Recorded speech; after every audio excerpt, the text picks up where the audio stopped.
That's right. Yeah. But now we're opening the door for all of these parents to start coming out and protecting their kids. If you think that's bad, wait till you see Shador. Right, it's about to Deion already doing that. We all saw what we saw, and you know what we saw. That's elementary school. No. That's all the When you a teammate, he push him like, man, like, let's go. He push him like, get off of me. Get off of me. Get off me. No, don't touch me. Was it worth the $30,000? Now? In the moment. In the moment. He was up. You remember? Was it bingo night or was it? 44. You know what we do on this show, boy. We flow, boy. But I'm gonna keep it high level. This is gonna just give you the beats. And I give you my opinion at the end on all of these topics. But what's going on, the core issue, is the carriage rights fee. First of all, start off the right way. Exactly. Let me start out like this. This is why I'm broke and you got money. this whole Dak Prescott saga. What are those? On the field, I got metric after metric. He's a winner. Okay, he's number one in all categories for the Dallas Cowboys first 5 seasons. Off the field, unquestionable character. Like, the only thing you got on Dak Prescott is, I am undisputed. Oh, come on. And me playing basketball, and I just want to light up. he's getting up. And show, yeah, we doing this for real. He's first. Somebody go rebound. Shoot. This one? Cut that up, baby. This boy, it's wet time. That's what I do. I still don't know why this is a pick, except exceptional play by the defender. Look at that. 2 dudes reaching, and then he comes between them and say, let me split this bunk bed. And I'm out of here. Shotgun snap, slips. Oh, that's something. Sack on your first play ever in the NFL. Y'all know your nightmares came true. You're like, God dang. Oh, yeah, this ain't it. Look at this blitz right here. I mean, he only knows so much what he's reading off stats, off paper. I mean, everything's good on paper. But I would always love to hear it from a player because they play the game. What about a journalist? Like, being real, NARPs are journalists. Like, you're from that pool, right? So imagine somebody just said, you didn't play the game. I don't want to hear it. She would have a living room full of people at about 10 p.m. probably every other Friday or Saturday. Come up here and I already know what they want, and I got to sing whatever song I got. Did you say song. Sing, not rap? You said sing, huh? Sing. Yeah, they ain't trying to hear no rap. They ain't trying to hear no rap. Yeah. You really think you can do something with that? Hey man, Michael Jordan too light in the tail. Okay, you know what, big dog? Yes. I ain't light in the tail. If you want some of this, let's go one-on-one right now. Let's get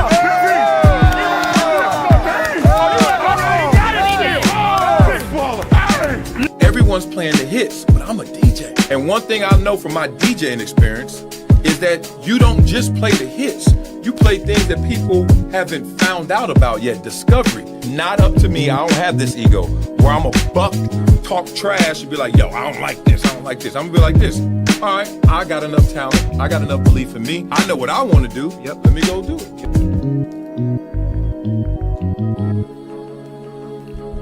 Wah, wah, wah, wah, wah. Chaka-con. Remember when that came out? What's up, people? It's early in the morning and I'm dressed in black. Don't ask why, but wearing this suit and tie. Oh, man, that was a good-ass song. Love y'all for rocking with me in the morning. Let me be your morning cup of coffee. Yes, I will be your caffeine. I will tell you what's going on in the real world, right? We got to know what's crack-a-lackin', mackin' from the jackin' to the backin'. People are talking in fiction, and people are trying to live a real life. It's just a lot of propaganda every time I take a peek. So now we're going to have some fun with this, as we should. So first and foremost, we all know what today is. It's the first day you wake up knowing who's going to be in the Super Bowl. Yeah, so let's just get into this. We don't do previews here. We're going to tell you what we think. Not just I. We are going to talk about what we think, but let's just get into this game. First and foremost, we know who's going to win, who's going to represent, I should say, from the AFC. We got the Denver Broncos versus New England Patriots, And the game came down to one play, and it's this play right here. If this play doesn't happen, this game goes a different direction. Trust me. Flag back in the pocket. Okay, right there.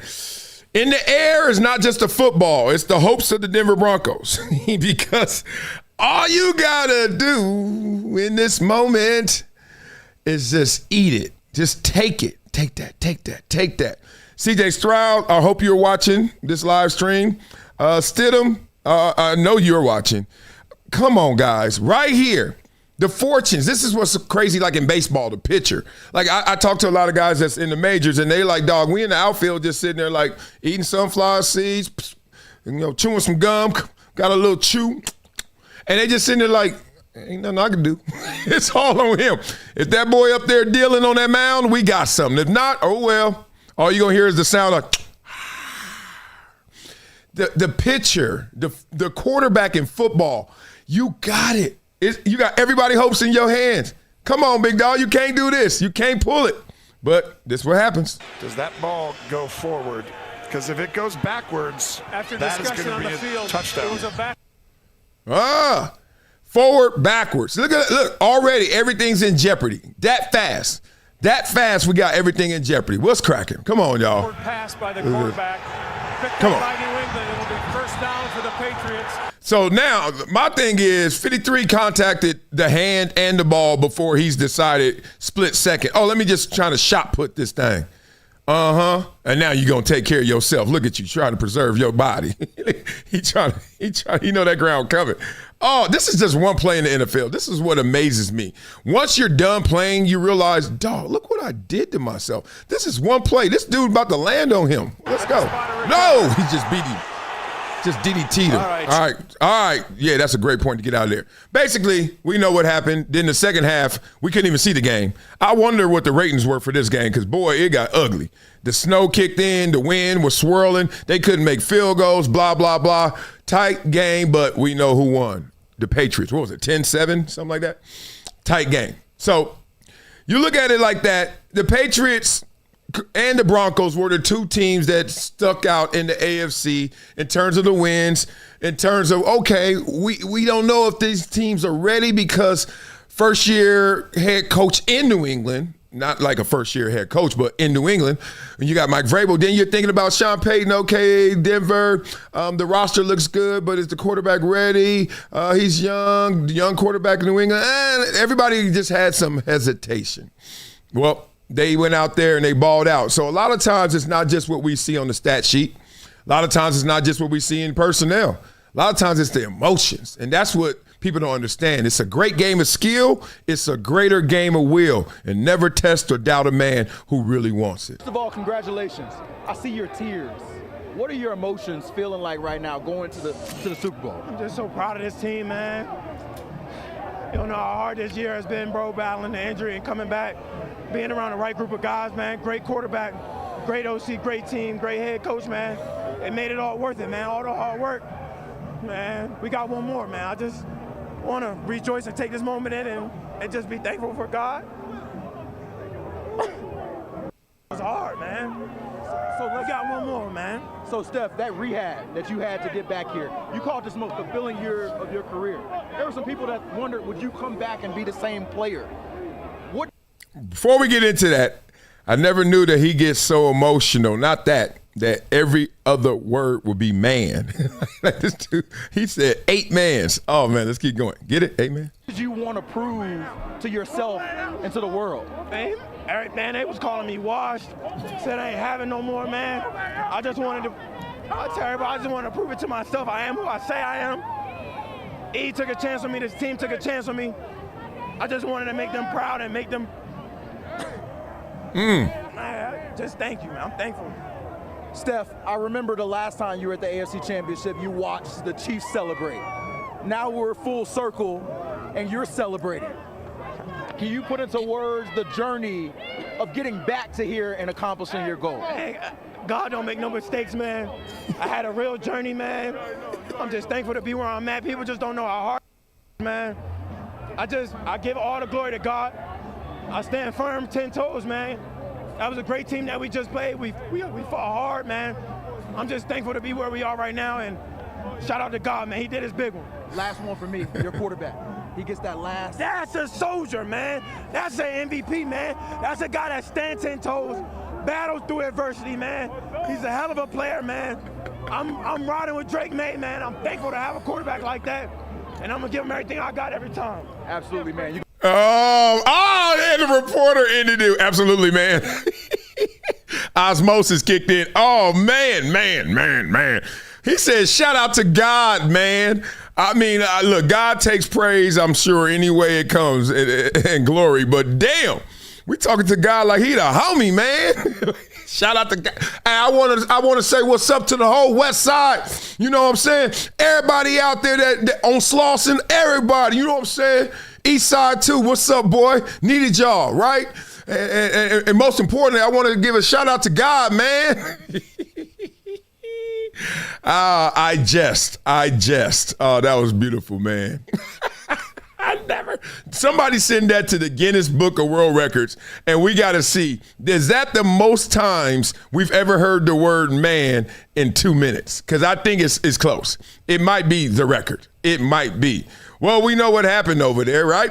So, New England, congratulations. The Patriot way, everybody said was dead. It washed. What happened to the Patriot way? Nothing. Just needed another quarterback. See, we always get lost in sports. We start saying culture and we start hiding behind these key words and getting too fancy, too sophisticated for our own good. And then you realize, no, all you need is Phil Jackson. All you need is Michael Jordan. All you need is Scottie Pippen. If not, ain't no culture in Chicago, right? Lonzo Ball ain't enough, right? You know what I'm saying? So, Derrick Rose, good. You need that. That's all you need. All you need is Bill Belichick. All you need is Tom Brady. If that, everything else ain't gonna really work. You know what I mean? So then you get Vrabel, and now you got Drake May. Maybe you got something. Yep. You got McDonald, and now you got who? Sam Darnold, who some people have forgotten who Sam Darnold really is. Y'all forget this, the number 3 overall pick. Some of this was expected, but let's hear from Sam. Draft class includes Josh Allen, Lamar Jackson, Baker Mayfield, the first one to make it to the Super Bowl. What does that mean to you personally? Yeah, I actually made it in 23 as well when I was in San Francisco. So, no, I'm just messing with you. No, it's unbelievable, man. All right, I'm stopping that because that damn death drum from Moana, I don't know what the hell they got going on in the background there, but I am not trying to hear that. I'm trying to hear, all right, so we know that Seattle beat the Rams. Everybody watched it. Controversial, too. Controversial not just because of, the referees, but controversial because, y'all had a shot. Talk to us, Pook. That we had at the red zone on a safety and just not being on the same page. First of all. Just opportunities that I missed. The third down. Stay pro. Whoa. Stay pro. I mean, look, we keep it 1,000 on this show. Keep it. Now, Puka, his ex-girlfriend and him obviously broke up, child custody, really ugly breakup. Not a divorce, but just this dude has said basically, I'm not going to ever get married again just because of that. That just means that he was really hurt. He's going to be all right sooner or later. But if you want to start that journey again, look to your left. Opportunities, knowing that the ball's coming and we're passing the ball, and the opportunity for us to make plays is right there, and not being able to come down with them. All those moments kind of flash by in your head, and I think I apologize to the defense for putting them in those situations because we feel like we could have executed in order to make that game easier for them. What did you see? Coach talked about that 4th and 6 that he went for on had peel out. What did you see on that play? Okay, first of all, this doesn't need to be like Southwest Airlines, where as soon as you can board, everybody just bum rush unless you got business select. You know what I mean? Like bum rush. When it's time to ask a question, can we grow up? 8 people almost asked the question, and then everybody, Even the lady look, she still got her eyes rolled. She's like, when am I going to get my question in? What's your phone number? Y'all need to, at the supermarket, at the butcher, they'd be like A1, A2, like the DMV. Give them tickets, something. I don't like that. That's ghetto. I was in at number 3, got a little a drop defender from the line of scrimmage, and had somebody over there. We were on the back side of the concept. We didn't get a chance to see what happened on the front side, and then quick scramble moves just in the red zone. Everything happens faster, less space for the defense to cover, and I still haven't got a chance to really see it. So a great call by them, and then just thinking about the opportunities on the third down, not being able to make plays so we can avoid fourth down situations and put ourselves in a better situation to go out there and score touchdowns. What do you think?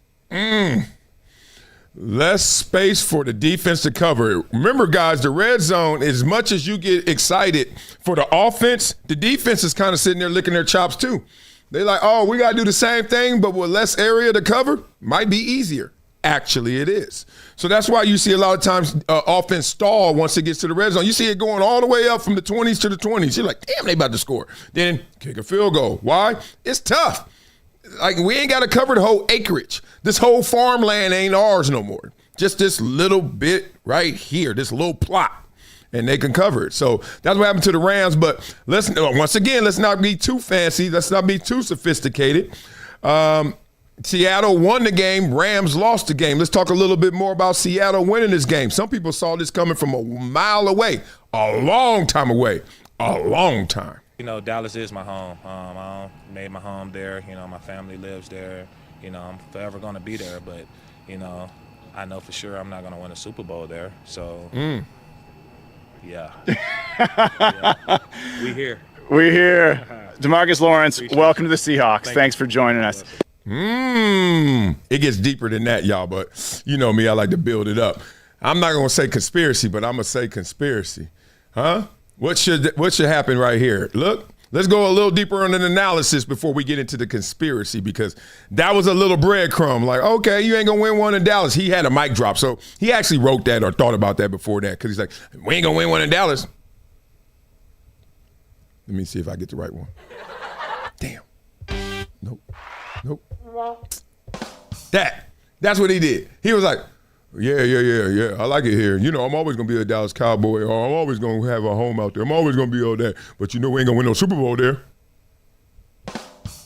That's what he did. It's all good.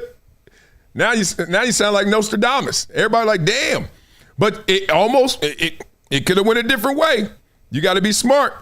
Come on, Sean McVay. No one's perfect. Look, again, armchair quarterback, and it's the two Seans, two guys who we respect to the moon, obviously. We discussed that Sean Payton had it over Woody.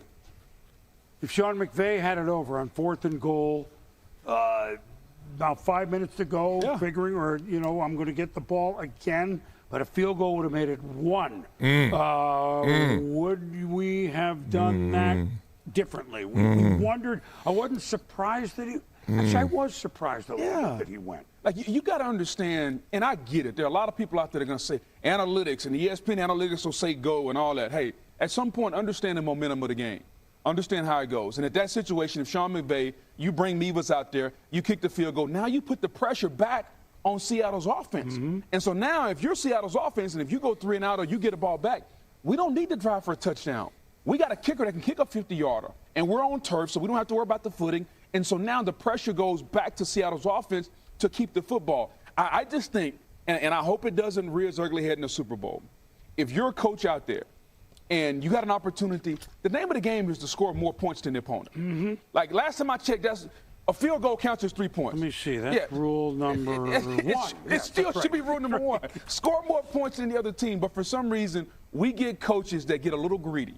And I get it. Dan Campbell set this precedent a couple years ago, going for it and being so aggressive. We got to get back to, like, doing the things that used to help us, man. I won a playoff game kicking 5 field goals. Damn. The great Indianapolis coach, we went to Baltimore, we won 15-9. I remember that. You can win with field goals.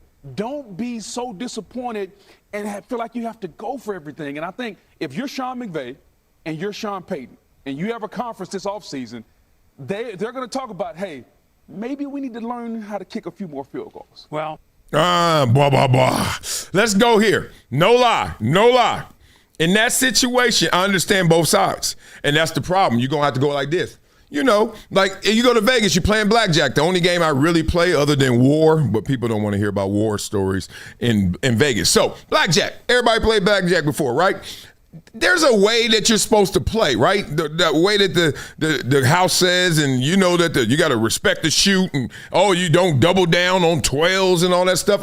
But then there is a time where you like, man, shoot, these things are rolling my way. Let me risk it a little bit, risk the biscuit, right? So you got to do it sometimes. And in this situation, let's just be real. The reason why I don't like it in that moment is because it's like 5 minutes to go.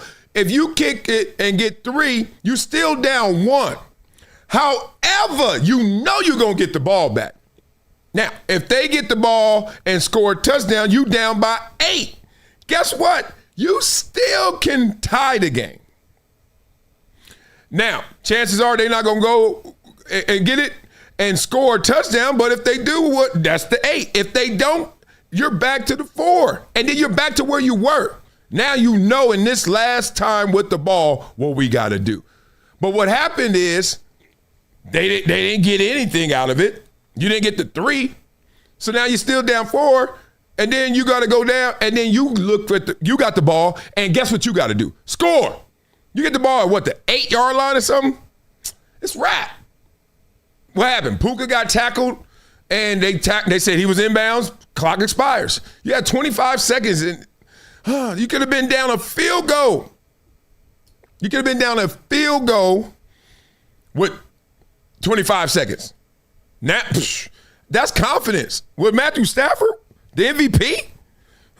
So I don't, look, everybody when you lose has a haunting memory. I don't care if it was your fault, their fault, whatever it is. There's going to be a play that everyone is going to focus in on. Each individual is going to have a different play probably. But sometimes it's a collective play. Sometimes it's just something this. Like this is the one everybody's going to have a nightmare about. And then we're going to look at this play because some people are saying, it's a little fishy. Now, on first glimpse, I'm just looking at this like a normal muff. I'm like, dog, what are you doing? What are you doing? Let's watch it. We're going to show it. So right here, okay, I don't understand. Let me take this sound off because I got to have some fun with this. I don't understand the footwork here. Not saying it's crazy, not saying it's intentional. Oh, it's like you see his left foot? It just gave on him. Watch his left foot. Gave. Okay, that's fine. Then okay. Let me tell you one thing about football players. Things happen way slower to us than you. Just like a martial artist. Like if you walk up to somebody who's a black belt and you swing on them, it's going to take about 2 hours for that punch to get him. He's going to be like this. Ding, ding, ding, ding, ding, ding, ding, ding, ding, ding, ding, ding, ding. Like, Keanu Reeves or something. Ding, ding, ding, ding, ding, ding, ding. You don't believe me? You ever see some of these videos online where it's a real like martial art dude or a UFC dude and somebody didn't know it and they outside the club like, what's up? What's up? I saw this one of this big old black cowboy and he just standing there and the dude is getting undressed and taking all his surf off. What's up? What's up? And the dude literally leg kicked him. When have you ever seen a fight outside the club with a leg kick? Leg kicked him. After he leg kicked him, he literally Mortal Kombated his ass. I gotta find that video. He kicked that dude in the chest so hard, flew across the room. Then just walked over there and was like, dog. It happens in slow-mo. So in this moment, I only bring up that example because right now, you know you have fallen. He knows it consciously. Move. Right? If the ball just bounces and hits the turf, it's all good. Now, if it hits the turf because it's oblong and hits you, you got problems. But you are certainly going to have problems trying to catch this ball on your back. I'd rather take potential problems over definite problems. You definitely going to have a problem right now. So this is leading me to what people are saying about this play, which is interesting. All right, so that's just boo-boo.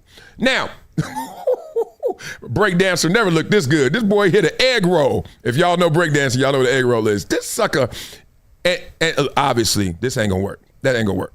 Now, I don't believe in conspiracies and all that crazy stuff, but it's a little interesting. It's a little interesting. Okay, his job is to engage him.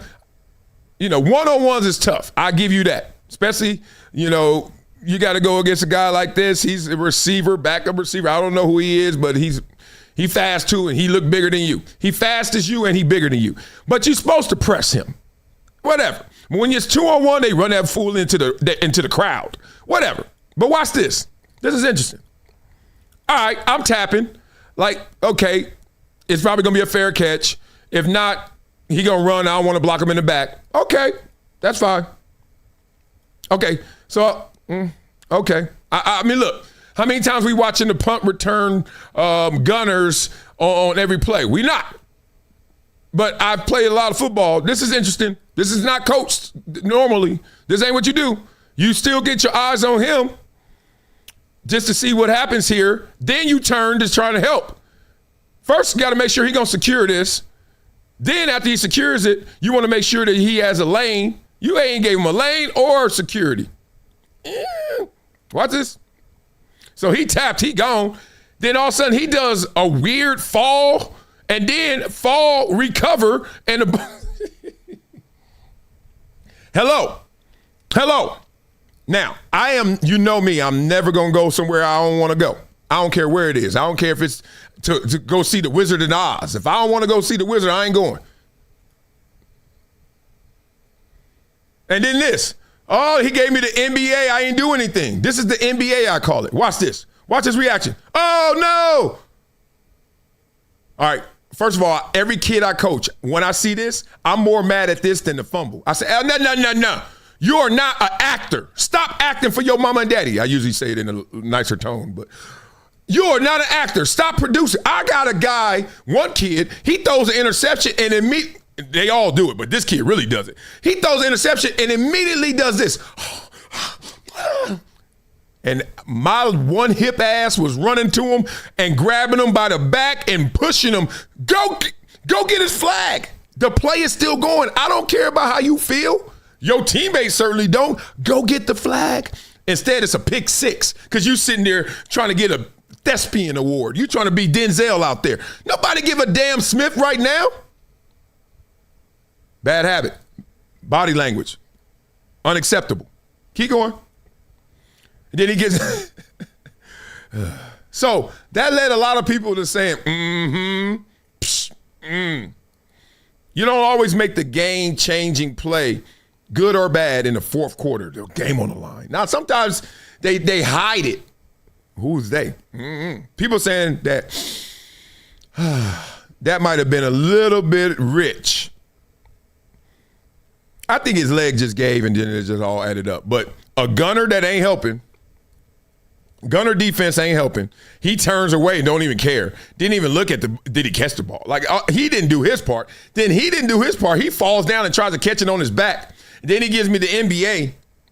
People are saying like it's an international money line out there. And I was like, And I didn't believe it. I did not believe it. But one thing I know about your algorithm is it's going to feed you what you want or what you need.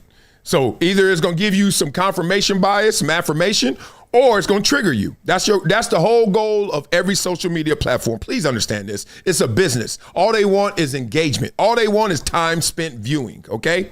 They want you to do this. Even if you don't like things, even if you don't click on things, if they even track your drag, your slow drag, they call it. So if you're on social media, you married. You like me, you married. But I got this one category called mine, M-I-N-E. Don't go into my mind category. Woo! It's every girl that I ever thought was fine from growing up. But Vanity, Apollonia, Janet Jackson, like all of them, but the new versions. It's nothing but pretty girls. I ain't gonna lie to you. But I'm not going around clicking on pretty girl pages. Marcellus Wiley likes. No. That's disrespectful to my wife. What's not disrespectful is, baby, she fine, but only she know. She don't even know. I know. You know, right? So this is what you do. You're doing that. You think you're fresh. Nobody knows. Oh, you know who knows? Facebook, Instagram. You want to know how I know? Look at your Explorer page. You ain't clicked on nothing. You ain't liked a damn post. But guess what? Because you slow drag. Usually you're doing this. Then all of a sudden your thumb hit this. What happens? They start showing you that. You get more curly heads. You live in Colombia now. You're in Brazil. You're like, oh, dang, how'd that happen? So, same thing happens here. I got a friend that owns a company that they literally put cameras on red lights. Now, you may think, oh, for the speed or running red lights. Well, that sounds good. What their company is, they track and they film and then they sell the data of what your viewing habits are when you're in your car. So have you ever done this? I know I have. You've been driving, you slow down, be like, ooh, Jordan's half off.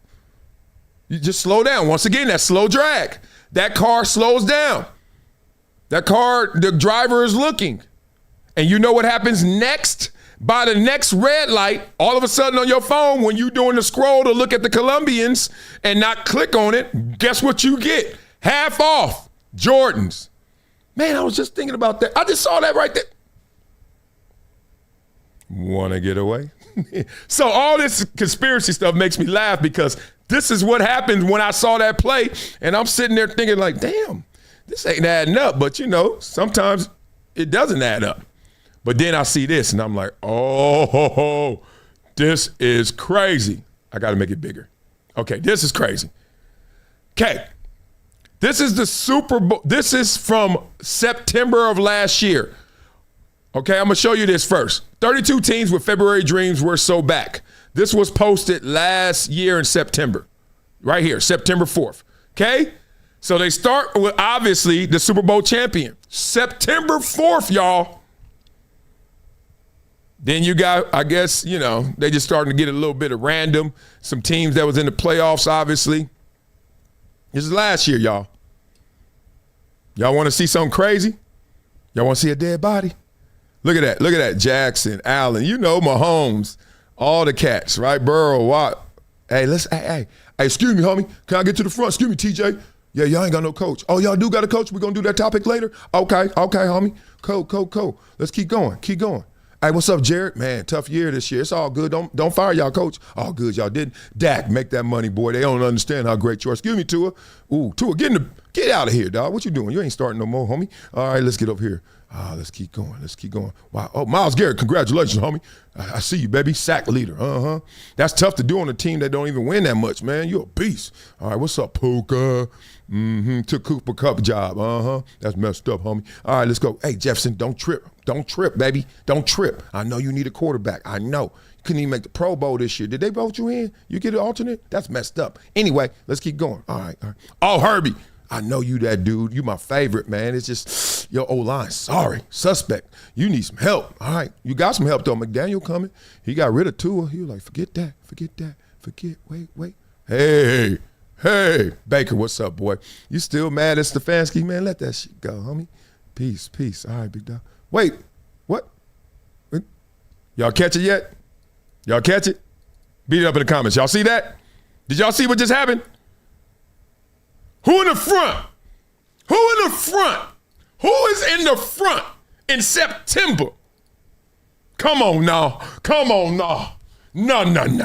It can't be. You gotta be kidding me. Let's look again. Is it May? That's what they say every single Super Bowl day. That is Drake May. Who is next to Drake May? No, not Malik Neighbors, Donut. The other way. Oh, what? Why keep coming? That is Sam Darnold and Drake May in the front of the line for the Super Bowl preview that was made in September of last year. Blah. I'm listening. Somebody beat it up in the comments. I don't get it. I hear y'all all the time. The refs are on the take. I'll be like, man, shut up. That's stupid. I understand they got points of emphasis and they highlight certain things and they make bad calls, but come on, y'all. Then I see plays like that where the damn punt returner just forgets how to play punt return. And two of them in coordination. You forget how to block. You forget how to run somebody down, and I forget how to catch. And then when I forget how to catch, I think I learned how to catch once I land on my back. Oh, I could catch like this. In September, they making predictions like that team right there. Hey, come here, Bubba. Come here. I got something to tell you. Now, I can't say it, but you better know what I'm about to say. You hear me? Okay. You're going to be them Seahawks. Need them Seahawks and I need them Patriots. Somehow, some way, we're going to have that again, okay? You know what I'm talking about? I don't know who runs whatever this is, international money line, but God dang, that was wild. One more time. This is last year. This is the champ. Why they give him some fat meat? Why they give him the lips on the back? And the fade. Oh, man, look at the hairline. Damn, he went to LeBron's barber? That ain't it. Why they give him the Freddie, what was his name? Eddie Munster. Yeah, they gave him the back Eddie Munster. Look at this. Who are these barbers? A little better. All right, that's good. That's good. Almost there. Got to hit the right a little bit. Damn, Jared Goff looked like Shaggy Doo back here. Lamar nervous. All clenched up and leaning forward. You ain't getting in. Josh looked way too small for who I know Josh Allen is. I got jokes for everybody. Anyway, let's move on. Why? How did that happen? Seriously. Like, that ain't even luck. That ain't luck. That ain't you can't get that lucky. Got both of them. Beat up in the comments. Please explain it. You think it was bad? I told you. The algorithm is a monster. It's beautiful. Watch this. Watch this. You want another one? This guy's have some freezing cold takes. Let's have some fun with it since we're here. I don't believe what I'm even seeing, but let's go there. So y'all remember when Geno Smith was traded to the Las Vegas Raiders for a 3rd-round pick? Remember that happened in March? Everybody was like, damn, Seattle, y'all tricked it off. Damn, Seattle, y'all messed it up. What y'all gonna do? No Geno? Y'all were getting good. Y'all could have maybe got over the hump. One more year with Geno or another contract with Geno. And then, just to let you know why I don't do previews on this show, because I don't know. If I really knew, I ain't telling you. I'm betting more. I'm in Vegas. I'm saying what's up to Felicia and Ben Horowitz, my peoples. I'm saying what's up to my Vegas crew. I'm saying, hey, guess what? I'm in town. They like, again? I'm like, yeah, I'm betting. I know what it is. I don't know. And you know who else doesn't know? Everybody else. That's why I love Barkley when he says, ain't no experts. Mina Kimes tried to play an expert, flat out. This is a terrible move by Seattle. Chances of upgrading are extremely low. It's okay, Mina. I'm not picking on you. Just pointing out that none of us are experts. We are just killing airtime when we say, I think that this is going. Remember the Houston Texans Patriot game? Every single person said Texans. Remember the college football championship game? Every single person said Miami except Pat McAfee. And I think that's because he's from Indiana or lives in Indiana. Other than that, he'd probably been like, Miami. Right? So you got to put some respect on it. Put some respect on Sam Darnold's name, the $100 million man, the risk that they took. Now he's taking him to the Super Bowl. That guy, $100 million. Look forward to seeing him in a couple months at the RX3 Celebrity flag football tournament that Aaron Rodgers throws. Big time stuff. All right, let's have a little fun. Let's keep going. Beat it up in the comments. I got some trivia for you right now. I got to see why that happened. Then I got some trivia for you. Okay? And let me see how I'm going to set this trivia up. Okay, yeah, I got it. All right, let's see what the reason is. The writers know. Is Darnold ever going to get respected? Who's number one? Randy Ballin. Is Darnold ever going to get respected? It depends on what you use as a measurement of respect. That's the problem is not they don't get respected. Even Stephon Diggs, who was crying and saying man all the time, everyone gets love. Everyone gets hate. You go into any stadium, any arena, what I always say, someone's cheering you, someone's booing you. Sometimes it's 90-10. Sometimes it's 10-90. Sometimes it feels like 50-50, but it ain't never that. Just like in a relationship. Ain't no relationship 50-50. My wife does 90% of some things. I do 90% of some things, right?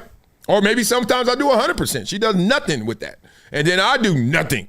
Like when the kids are crying and crazy and she comes home, I'm doing nothing. It's your turn. Let me stop. Here we go. So number one, your measurement. How do you feel respect? Is it Twitter? X? Likes on posts? Every post that Stephon Diggs does will probably get 20,000 likes. And if you really want to do the accounting on that, there's going to be probably 137 people that hate him. Or you suck. Oh, I don't care about you. You're a distraction. Oh, all you do is chase around Cardi B and get girls pregnant. You know, all that stupid stuff.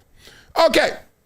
But even if it's 1,000, he got 19 of the 1,000 people going, like that, like you, or even the comments, which is probably a few thousand.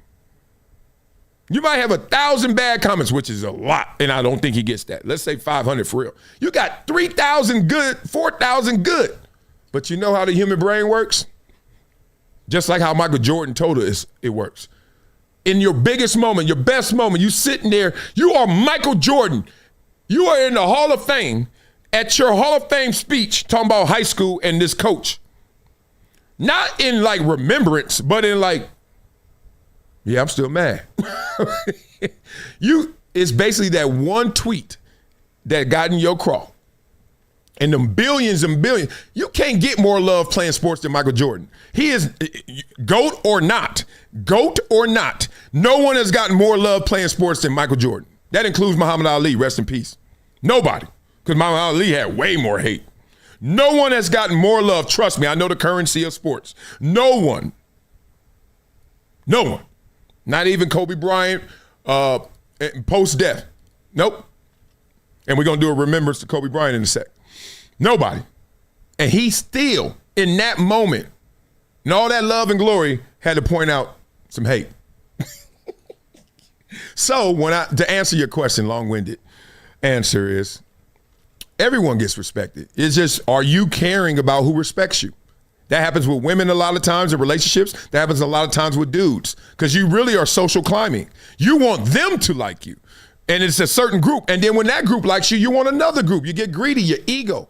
You're always looking for who doesn't like you to like you. You're like in conversion rate. You're just trying to convert people. When you're a secure human being, when you really are to yourself, when your crowd and circle is not that massive, I have a few friends, and then I got a gang of associates. I know everybody, but I don't rock with everybody, and vice versa, right? But here's the thing. When you got a core, my best friend, I knew him since kindergarten. My second one, I knew both of them since high school senior year, freshman year college, that break. That's it. That's life for me. Those are my three favorites, my three best. And then my sister, who first breath of life, I saw her.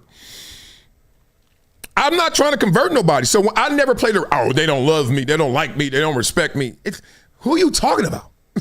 You mean stranger danger? Like, that fool don't know you, and if he does know you, then he should like you, right? Right. So if he doesn't like you, he probably don't know you. So why you care? So a lot of times people lose their own mind because they over there trying to convert somebody. Just be happy. Count those with you, not against you. Simple as that. Simple as that. Number two, y'all having your own conversation. Shout out to you, Big Nick, NRG. Y'all just talking. Number three, Sal Perez. AI knew who to put in front of that line. That's crazy. Okay, so we saw JSN ball out. He had, 10 catches, 153 yards. This dude's insane. His body smoothness, his body awareness, like his spatial movements, like him in space is very difficult to guard. That's his number one quality. He doesn't lead you into his route. He doesn't give you any signals and signs of what he's doing. He's so smooth, but he's not smooth and slow. He's not smooth and just like scripted. He's unscripted, smooth, and quick. It's silly. It's like, it's the difference between being in like a Ferrari, or you see a Ferrari, and then it's also being in a Cadillac, but they're going the same speed. So 100 miles in the Ferrari is going to go, wong, wong, wong, wong. And then in the Cadillac, it's going to go, and it's still 100. That's him. He is a Cadillac. That's like a smooth. You ain't seeing none of that coming. All right, so he joins four other players as guys who had 10 150 in the conference championship game. Name one. Beat up in the comments. I'll give y'all that answer later, okay? Simple as that. And make sure I answer it. I usually don't pay off these things, but I'm going to do it today, okay? So I'm going to move it. I'm actually going to move it to the end of the show to make sure I do it. I pay it off. 10 150 conference championship games. Don't Google it. Don't AI it. I know somebody is because that's just life. But let's see what happens. Okay, we're not done. We ain't even halfway. We got a lot more to get into, brother Bubba. Okay, I want y'all to read this clapback. I think this is funny. So Louis Riddick, basically to give you a short, we still in the tidbit before we go into the deep waters of the show. Louis Riddick was talking about the draft, and everybody loves Caleb Downs, who I got a chance to meet a couple times in the last 2 years as a Ronnie Lott Impact Trophy runner-up, and this year he won it. So shout out to Ronnie Lott and crew, Mike Salmon, all the guys, the board. Basically, the Ronnie Lott Award is the Defensive Player of the Year. So they're trying to rival the Heisman, as the Heisman typically is just the Offensive Player of the Year. How many defenders have ever won Heisman? One, maybe? Charles Woodson? Anybody else? I don't know. So the point is, Ronnie Lott, like, all right, let's stop playing. Let's go get it. Well, Louis Riddick is saying Caleb Downs, nice. I haven't watched this film yet, but Keontae Scott is a beast. Watch these clapbacks. I didn't know this is new media, even though you could be old like Louis Riddick. All right, so he said, Chris Cooper said, just watch some film of Caleb Downs outside of Kyle Hamilton, pro bowler, Derwin James, same, Jalen Petre. There isn't a better nickel box safety in football right now. He got a brain on him. He got a body, but he got a brain. This dude, this dad, football coach, this dude, he knows the game, next level. And then Louis Riddick says, throw on some Canes football tape and watch Keontae Scott, beast as well. And then all of a sudden, once again, you get the pushback. Once again, you living on Twitter. Once again, here we go. Some of you same clowns, this is Louis Riddick, who could be a GM, wanting to talk loud about a player's age is the first negative when talking to player evaluation. We're saying the same dumb shit last year about Tyler. Shut. Take a breath. I'm like, damn, okay. And then he says, reading comprehension has become a dying thing in this country. I have seen Caleb play. I have not studied Caleb's game. I have studied Keontae. I have talked to his coaches. I have seen him in person. When I get much more info on Caleb, I will make my thoughts known. I don't want to lose this page. And then he said, I haven't studied Downs that closely. We'll get back to you on that. What did he say right here? Oh, okay. I don't internet scout and talk about players like I know them and make grand statements without having a lot of info. Now shut your mouth and move on. Only thing I want to highlight with that is, one, damn, even Louis Riddick, he for the smoke. That's fine. But two, when you log off or you're done with this little Twitter rant, where's the energy? I've been there before too. Your kid's like, Daddy, blow some bubbles with me. And you're like, hold on, what? Give me a second. Because you got to get this, you got to finish that damn rant. Then your kids already blowing bubbles, they popping. They doing it, they like moving on. They like, whatever. That's my point. Like, where's the energy? It's kind of interesting. Nothing deep at all. But this is deep. This is something new. Deion Sanders, what they doing in Colorado. I never knew you can do this, but there is money in college football. Why not? Sanders just made it very clear that he's going to be fining his players for violation of team rules, and this is the future of college football. So yes, the same way the NFL fines players for violating league rules, we're starting to see a lot of college teams do the same exact thing. And let me tell you, Coach Prime is not playing. So starting off with the heftiest fine for the Colorado players, public or social media misconduct is going to be anywhere from $2,000 to $5,000 based on the severity. Violation of team rules is going to be $1,000 to $2,500 based again on the severity.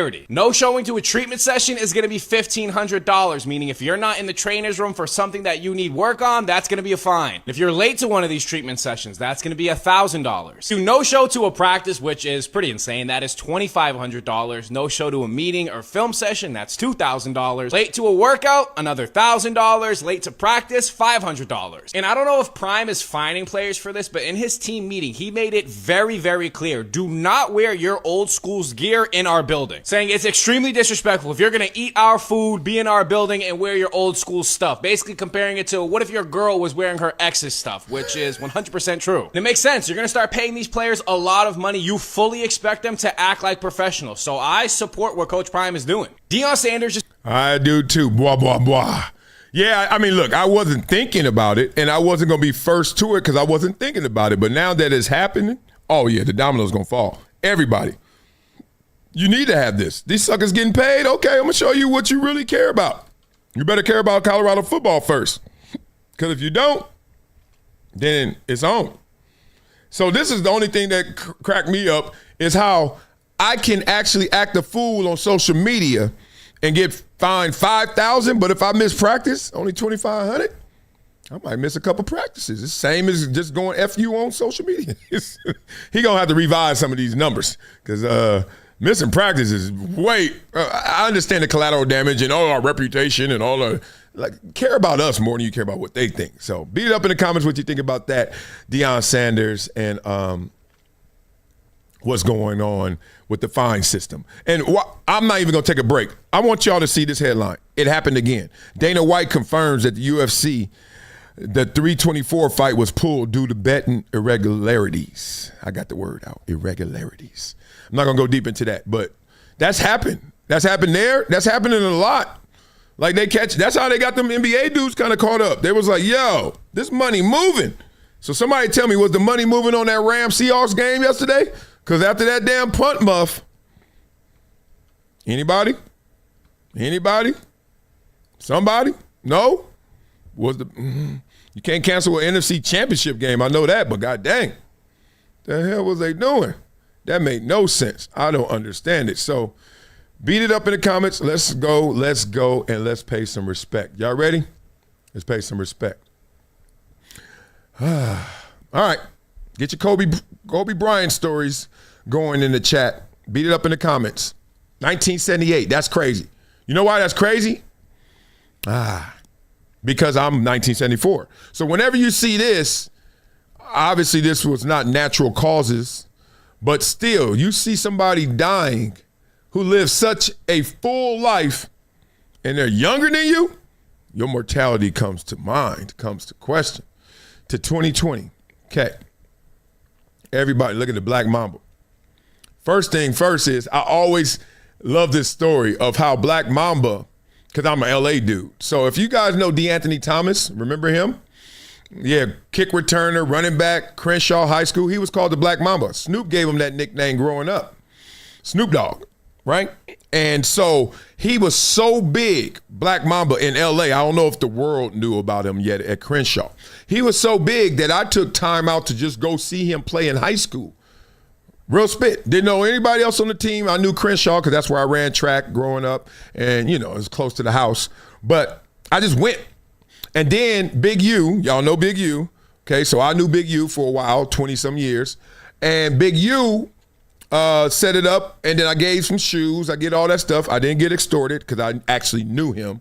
But people, you read the records and stuff. Y'all take it where you go. But I knew him. So I donated to the school and all that stuff. And I said, I want to go speak to the kids, and I want to meet the Black Mamba. I want to meet this kid. So I sit in the class, talking to him, same old speech, you know what I'm saying? But this group of kids, it's Crenshaw, so they're not looking at colleges with balance. It's all about sports. Nothing about academics, nothing about networking, nothing about location. So I'm like trying to talk them into that. They like eye rolling me. I'm like, all right, I get it, big dog. Now I said, where's DeAnthony Thomas? I didn't want to lead with it. I said, where's the Black Mamba? Everybody pointed at him. And I said, you that good, huh? And he looked and they said, yeah, he is. And they played that weekend, that Friday night. So I said, I'm going to come check you out. I want to see it. I want to see it. This is an amazing story. So then he tells me the 5 schools he was interested in. At that time, it was still SC in Oregon. He ends up going to Oregon, but he was saying that. I said, what about Columbia? Now, he went from being a cool kid that was just being respectful, kind of eye-rolling a lot of stuff, but just like nice. And then he went like this. And I said, Columbia? He looked at me like, dude, don't make me disrespect you. He was like, are you kidding me? And I tried to talk it up. He's like, are you kidding me? So anyway, I get to the game. This is all about Black Mama get to Kobe.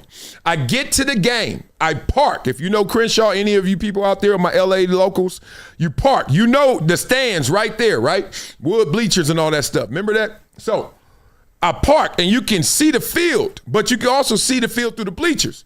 I hear, I'm parking. That's 1 touchdown. It was DeAnthony Thomas. We're walking in. That's 2 touchdowns, DeAnthony Thomas. We are inside, going up to the stands. Say, what's up, boy? Oh, what's up, boy? Seeing everybody just kind of back turn, but still trying to watch. But then say, what's up to everybody in the crowd? Crowd this way, he this way on the field, and you still walking straight. And you're like, what's up, what's up? When I say I ain't lying, this is the 3rd touchdown. We sit down, finally. All right, good. Got situated, we good? All right, where they at? They over there. Okay, where's the emergency exit? Right there, okay. I always check the same things. How am I get out of here if something go crazy? Yeah, I ain't stupid. I saw this one live. Touchdown, DeAnthony Thomas. I said, damn. That was my boy Jabari. I said, dog, this dude scored 4 touchdowns before we sat down damn near. That's the Black Mamba. Kobe got the Black Mamba nickname. I think through osmosis and all that stuff. Maybe Snoop gave it to him as well. Okay, let's put some respect on this. I'm going to read some of these Black Mamba stories, but we got to put some respect because a lot of times it becomes just a Kobe story, but we obviously know he lost his daughter as well, Gianna, and then other people, other parents, other kids that were going to the facility, and we actually literally played. I coached at this facility. It's called Sports Academy now, but it used to be called the Mamba Academy. It's out there in Thousand Oaks. So I coach out there basketball, and we still have our tournaments out there a lot. But it's crazy. It's crazy. And my story is this: not the Kobe story and stuff. We could do that all day, every day, because Kobe used to come on our show, Max and Marcellus, all the time and give us more time than anybody. Like literally anybody. He would come on there and stay for 2 hours, like just talk, just like life, vibe out. And then obviously off camera, off mic, our conversations, connections, and all that stuff. But the thing that really tripped me out is the day that he died. I lived in Studio City at the time. And where we lived, the kids loved it. We didn't really love it. We were on the flight pattern with helicopters, airplanes. So our kids, they go in the backyard and they're like, they're just doing that all day. But that's noise for you. And I remember that day. I remember because the real reason I remember that day is because I had a flight at like 11 o'clock or something. So I was getting up, getting ready, and about to leave the house and say bye to all the kids and family, all that stuff around 7, 8 o'clock. And then I remember looking outside, I was like, damn, thick. Like, LA sometimes gets like that where you can't even see your hand. It's like the Bay Area. That happens a lot in the Bay Area. But I was like, man, it's thick, whatever. Talking about the visibility. Then, it's always the same old thing. Or, and then I literally was getting in the car and somebody texted me. And they were like, Kobe died. And I was like, you ever, like, people say this and you never really understand it. You may believe it, but you don't understand it until you go through it. I was in shock, like real shock. Like, I don't believe reality. I remember because I was riding to the airport. I'm riding to the airport, not believing everything I'm reading. Like mesmerized on the internet, like living on TMZ, updating every 2 seconds. I was like, there's no way. There's no way. You seeing images, you're like, no. I mean, you think crazy stuff that there's no way it could be real. Maybe he didn't get on. Maybe they jumped off. I mean, I'm just being honest with you. I mean, I went through all of that. I don't know what you guys went through. Kind of reminds me of when Tupac died, if you guys remember those moments. People really didn't believe he did. He died. To this day, there's some people, but we kind of, the shock is gone now, right? But in that moment, no, that ain't Pac. Pac ain't gone.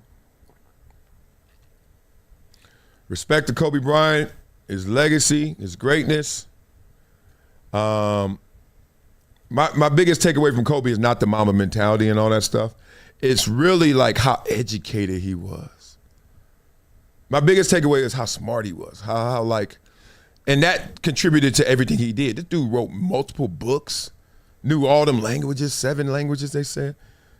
Really raised properly. Obviously, we know the family dynamic kind of shifted. He had a little issue with mama and daddy. We get it. It's life. And nobody's perfect. Like the education, and then let's be real, to redeem himself from Colorado to a legacy like this that still has Colorado in it, but has superseded what Colorado could have done to him. Because that could have ruined most people, but not Kobe Bryant. Respect. So let's put some respect on Kobe Bryant's name and the stars of yesterday, because if you see this image, you know what this is. This is my favorite era of basketball, right? You guys are just missing out on some great basketball right now, some great players. I went to the Clipper game last night. We smoked Brooklyn. I don't know what. Brooklyn is not in the house. Is Brooklyn in the house? Nope. They in an apartment. They ain't got nothing over there really. But Clippers are the hottest team in the NBA, but people say this is the hottest era of the NBA. Let's hear it. So my argument is, I feel like the players of the 2000s were way more exciting to watch than now. I think the celebrity was bigger. Because, again, you didn't get replays. You can't stop, rewind. There wasn't a bunch of highlights. There wasn't much social media of clips of practice. Celebrity was bigger. Yeah. We had more aura. You had to be there to see it. If you didn't see it. This is way more famous than these people. Yeah. Right. You know what I'm saying? We had way more aura. Bro. Okay, this is amazing. And watch this through line. This message and media, propaganda, how we all getting kind of coded by what we see. We started it off when we were talking about how slow you drag your thumb, right? And then how that turns into now you get the images, how you can now think everything's a conspiracy. How do they know what I'm thinking? How do they know what I'm seeing? Exactly. Now we're talking about the yesterday era. Everyone thinking those guys are better or they were hungrier. No, it's none of that. It's just that you had the scarcity. You didn't get a chance to grab it all, so you didn't have a chance to dissect it all and to actually beat it up. When you saw Michael Jordan back in those days, you saw him only like two places, on the court or in that damn Ferrari he had going to see Ahmad Rashad on the interview. That was life. Everything else was mystique. These guys lived in mystique, right? They lived there. So you were like he said, you didn't have access to it, so you thought it was greater and bigger than it is. How big is Hollywood to you guys who've never been to L.A.? In your mind, it's like a fantasy world. Come on out here, I'll take you on Sunset. I quickly end that fantasy. You'd be like, this is it? Yep, this is it. If you wasn't there and seeing it, you missed and you just heard about it. Oh, shit. And then just everybody's legendary, like just their narrative. Yeah. Bro, I saw this nigga score like 80. Like, word? Like, who? This nigga right here? Like, that's why we talking about Sebastian. There's never been another motherfucker come out of New York that had that type of movement the way Sebastian had. And that was like 20, 30 years ago. Right. Like, bro, when these dudes was rookies. What podcast is this? The dude just walked right in front of the camera like, what it do?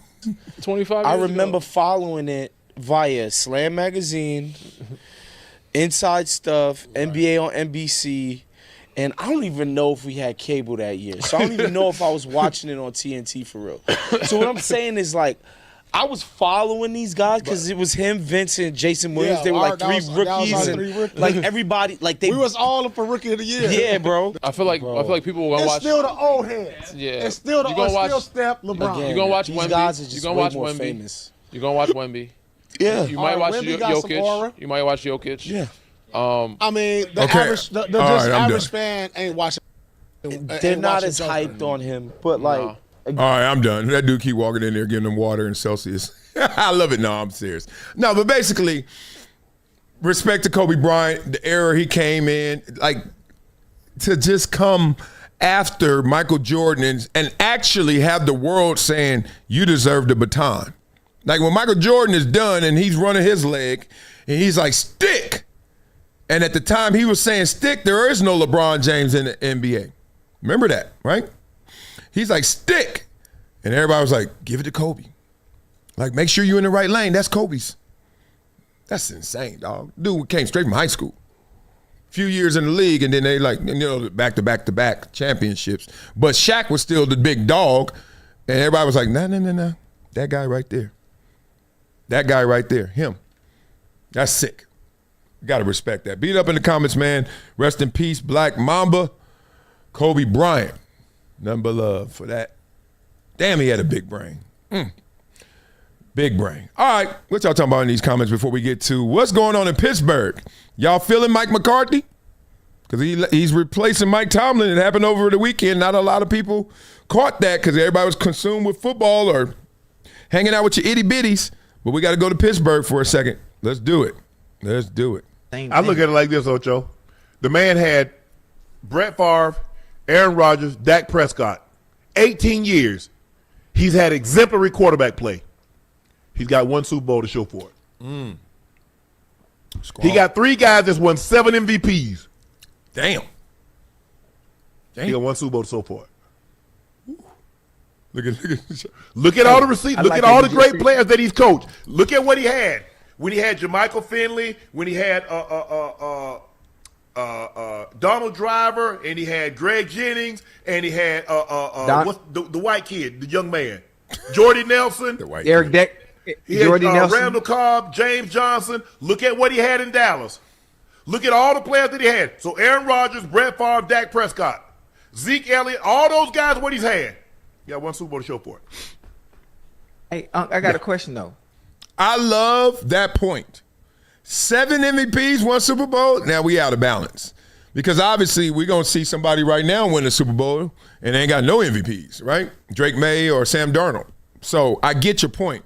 But I also know that Shannon is smarter than that to know that it ain't just about, do I have an MVP quarterback, right? Because who has more MVPs, Tom Brady or Aaron Rodgers? You feel me? So it's not just an MVP, easy, congruent conversion to team success. It's so weird. Like we actually set up our own straw man arguments so that sports arguments never die. We know it's stupid. Everybody knows it's stupid to think since you got one individual great player, even though it's the most important position, like you got the best pitcher in baseball, doesn't mean you're winning the World Series. We know that. Well, he only gets to pitch 2 or 3 times in a series. You're making my point. So in football, he only gets to play at most half the game. We don't ever think about it like that. He got to play offense, and then he got to sit his ass down and watch the defense go. Aaron Rodgers has lost games where they have given up 40 points in like the NFC Championship game. What was that, Seattle or something? Dang, what, he supposed to win that game? Tom Brady has lost a Super Bowl where he threw for what, 513, 5 touchdowns, no interceptions, 116 rating, loss to Philly. Right? Am I wrong? This stuff is crazy. These straw man arguments, but they get you.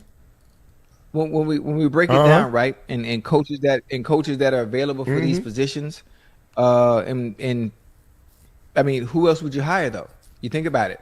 Especially if we're going to bring up the resumes of what these coaches have done in the past, the only hire where people would be accepting of what they've done in the past based on resume and accolades would be that of Bill Belichick, and he's not walking through that door. I don't think nobody wanted to coach the Steelers. I think the people, from talking around the league, they don't think he can win without Tom Brady. They don't know how well he relates to the modern day player. You about to eat some Doritos right now? What is going on? I'm going to get out of there and let him eat his chips. Blah, blah, blah. Mike McCarthy. I think we need to put a little more respect on the coaching resume and career of Mike McCarthy. I understand what everyone is feeling, this retread, this, oh God, again. It is amazing to me. It is baffling to me that the quarterback position and the head coach position, which is the most important positions in the NFL, are just recycles and retreads. Like, okay, you're a coach here. It failed. You can be a coach there, or you could be an O coordinator, D coordinator there. It's like ring around the rosy. It's like they playing carousel, coaching carousel. QB carousel. And it's like, that's all y'all got? Do you know I could go to park after park after park, from itty bitty to high school to college? These dudes are out there getting reps and they are after it. What happens? It's almost like the same thing I see in the WNBA. Like, I literally know so many girls that can ball. Like, ball. All the way from a 6-year-old. My daughter is a good little basketball player for a 6-year-old. She just turned 7, so 7 now, a week ago. And then I know girls that can school her. Then 10-year-olds. I know 10-year-olds that, you see it on Instagram right now, go. 11-year-old, 15, 20. Skylar Diggins, when I met her, and she was a Gatorade Player of the Year in high school and all that.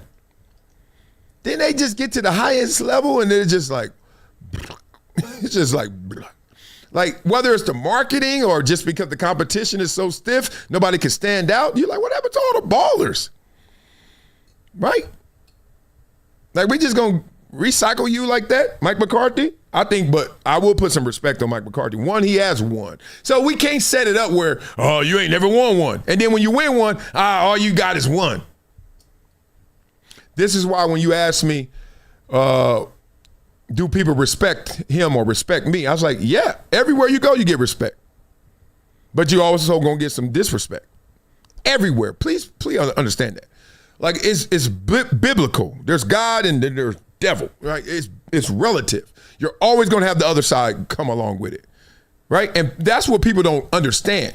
That's when someone sees someone who's rich or successful or whatever, you think it's all cute. You think it's all sweet. You think it's perfect. You think it's better. You ever go to somebody's house that's better than yours? You think their house is fresher. Oh, no. Come back. No, actually, don't even come back. Leave a surveillance camera or a video, audio right there, a microphone. Just leave that there. And then leave that fresher house. You leaving, you driving away, and you're a little like, damn, I need to get my game up. Got to get my money up. Got to get whatever. Your family all like, your kids be teasing. They backyard is huge, Daddy. They backyard is, I say, there. They backyard be huge, Daddy. Bigger than ours. Man, did you go into their game room? I know. They had more games at Dave & Buster's. They only had that game at Dave & Buster's. A nice house. You ride and you like, these kids. I mean, it doesn't really hurt you, but it's like, would be nice, right? That surveillance, their house is like yours. Maybe crazier. Karen, where's my laptop? It's on the 5th floor. You better stop playing. Don't compare, prepare. Don't compare, prepare. Simple as that. All right, let's get into this. Is LeBron the savior? That's a lot of the conversation right now. LeBron, savior. Jeannie Buss, obviously having issues with her family, the family drama. None of the family works with the Lakers anymore. But Jeannie like, oh, good riddance, because I give you all $500 million, they say, net. I give you all $500 million net. You know, my daddy, our daddy, bought this franchise for $67 million. And now everybody getting $500 million net. Now, brother and sisters talk, we had that later, if we have it at all. But business talk, I'm leading this. But a lot of the conversation got into LeBron, and he got drug into it because the timing. Like LeBron and his contract right now, LeBron and the trade deadline, LeBron, did he really help LA? Well, here we go again, moving the goalpost. Oh, LeBron only won one in LA. Really? Well, SGA only won one in OKC. What's your point? Like, you gonna take that one away too? So let's hear this. Let's see what they talking about with LeBron, and was he really the savior? Does LeBron have an outsized ego? I gotta get it bigger. I've heard that. Does Clutch Sports exhibit a lot of influence over the Lakers? Seems to be. Did LeBron James want Russell Westbrook? Yes. Did that work out? No. So that is what happened. Now, the reason LeBron considered the Lakers a floundering franchise is because before he got there, they were a floundering franchise.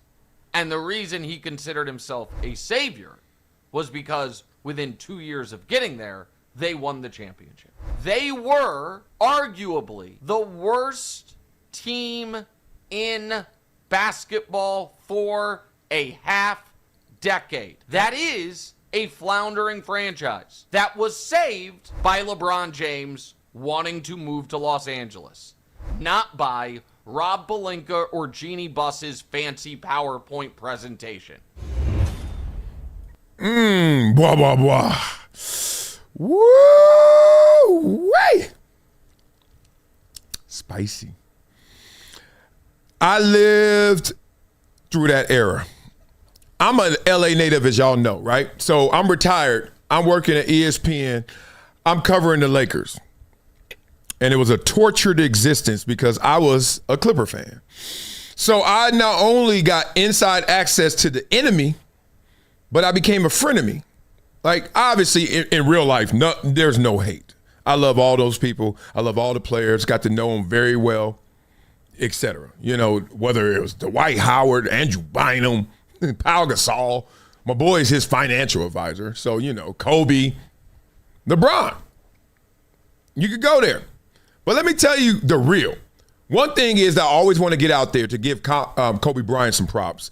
Kobe Bryant had Mamba mentality. Like, Kobe was a nice guy when he first got to L.A. Super nice. You could call it green, just like really open spirit. Like, hey, I know I'm a superstar, but I want to be one of the guys. You know, dating Brandy or going to the prom. Like, he wanted to be normal. And he quickly realized L.A. ain't going to let him be normal. So then he, you know, moved Malibu to OC and just kind of cocooned himself. Smart. And then all the stuff, you know, balling. But and then Colorado, then that's when Black Mamba comes. Mamba mentality, me against the world, whatever. I'm going to go hard no matter what, all that stuff. Then Kobe at the end was nice. Before Girl Dad, I saw it and we were laughing about it and talking. I was like, you used to be the dude that clowned everybody on the sideline when they weren't playing, who weren't focused. So if you were on the sideline on Kobe's team, you had to be like this, watching the game. If not, you just feel this little death stare from Kobe be like this. Because I'm at the game. I'm behind the bench. I'm in the locker room. I can do this. Kobe doing this to them dudes. Like, literally your teammate, he looking at you like you do with a kid. Like, you better be watching. Seriously. Then that last year or so, he stopped that. He started doing this. He's signing autographs, signing shoes. I was like, where this come from? I was like, oh, you all sweet now. You nice. I was like, you know it's coming to an end. He like, yeah, I got to enjoy this. Then Girl Dad came and it was a wrap. We did a panel after that, and we talked through this. Point being, it was dark, though. On the bench, on that team, they were sorry. They were suspect. They were not that good. Okay? People don't believe me.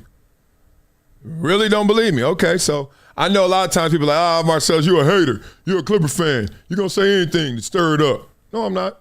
You don't believe me? I got receipts. I got other people that were there.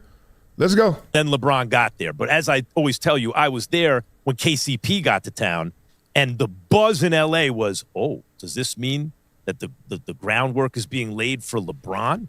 And everyone was extremely excited. Like the idea that the Lakers would have a good relationship with Clutch, everyone was excited. The only people who hated a little bit were, like, there are Lakers fans and then there are strictly Kobe fans. And Kobe fans feel competitive with LeBron, and that's a whole separate dynamic. But let me tell you, LeBron got to L.A., he turned the circus into a Broadway show. It was a circus before he got here, before he got to L.A. I lived it. I went through the whole thing. I was on the air with Marcellus Wiley, Max Marcellus, 710 ESPN Radio, the biggest radio show in town, Rich. And we were broadcast partners of the Lakers. I was at the games. I was in the locker room. Once, look, I was there for, okay, they had Dwight Howard. Like, I just want to take people back in their minds for a second to remember this story and what happened. As Dr. Buss bequeathed the team to his children, he passed it along, and then he passed, sadly, because I was a big Dr. Buss fan. The team had at one point Kobe Bryant, Pau Gasol, Dwight Howard, and Steve Nash, and there were big expectations. This was not far removed from their 3 trips to the finals with back-to-back championships. It's a couple of years removed, and they're going to get back at it, and they're going to be right there. Rich, they brought in D'Antoni. He was the wrong fit for the personnel. It got so bad that Kobe Bryant basically staged a mutiny. This is my interpretation of what happened, but dude, I was there.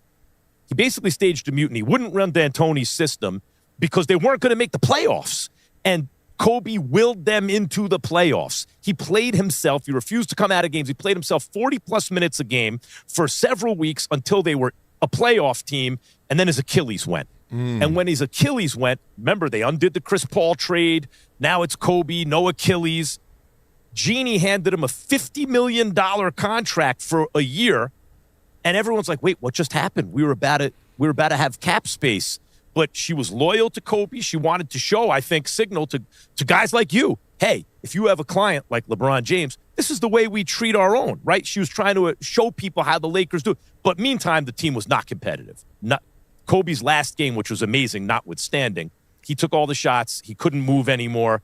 He had nothing around him. The team was awful. They couldn't attract free agents. Nothing. If you would have told a Lakers fan, a real Lakers fan at that moment, do you know LeBron James is going to be here? We would would have lost our minds.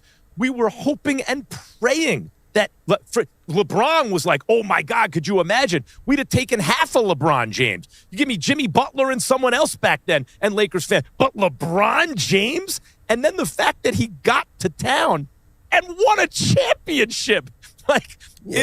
It's unbelievable that is not perceived by anyone as anything less than a resounding success. Yeah, but blah, blah, blah. What's more unbelievable and more amazing than that rant and that take from Max Kellerman, which really is just a record or a count, that is exactly how I remember it as well, is that Rich Paul did not interrupt him one time. Every clip I've seen, they've been going back and forth, back and forth.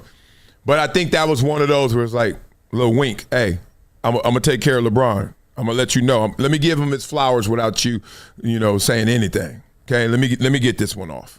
And that was dope. That's where I come from. My perspective is that. Don't act different. Don't get brand new now since y'all won one. That's only one.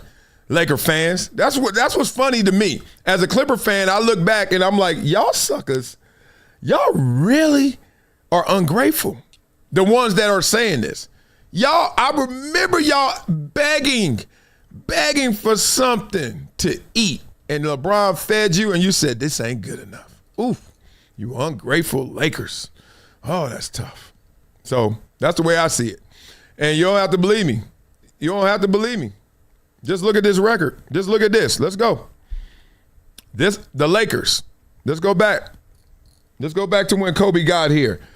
96, 97. Then Kobe was last year was 2015, 2016. Let's go. This Kobe last year. When LeBron get here? 2018, 2019. Okay. So then they suck. They sorry. This is Kobe on the squad. 27 wins, 21 wins, 17. People forget. Okay. Look, y'all be using this all the time. What about Pippen with Jordan without Jordan? Well, look at the Lakers without Kobe. 26. They get better. 35, they're getting better. Then they get LeBron.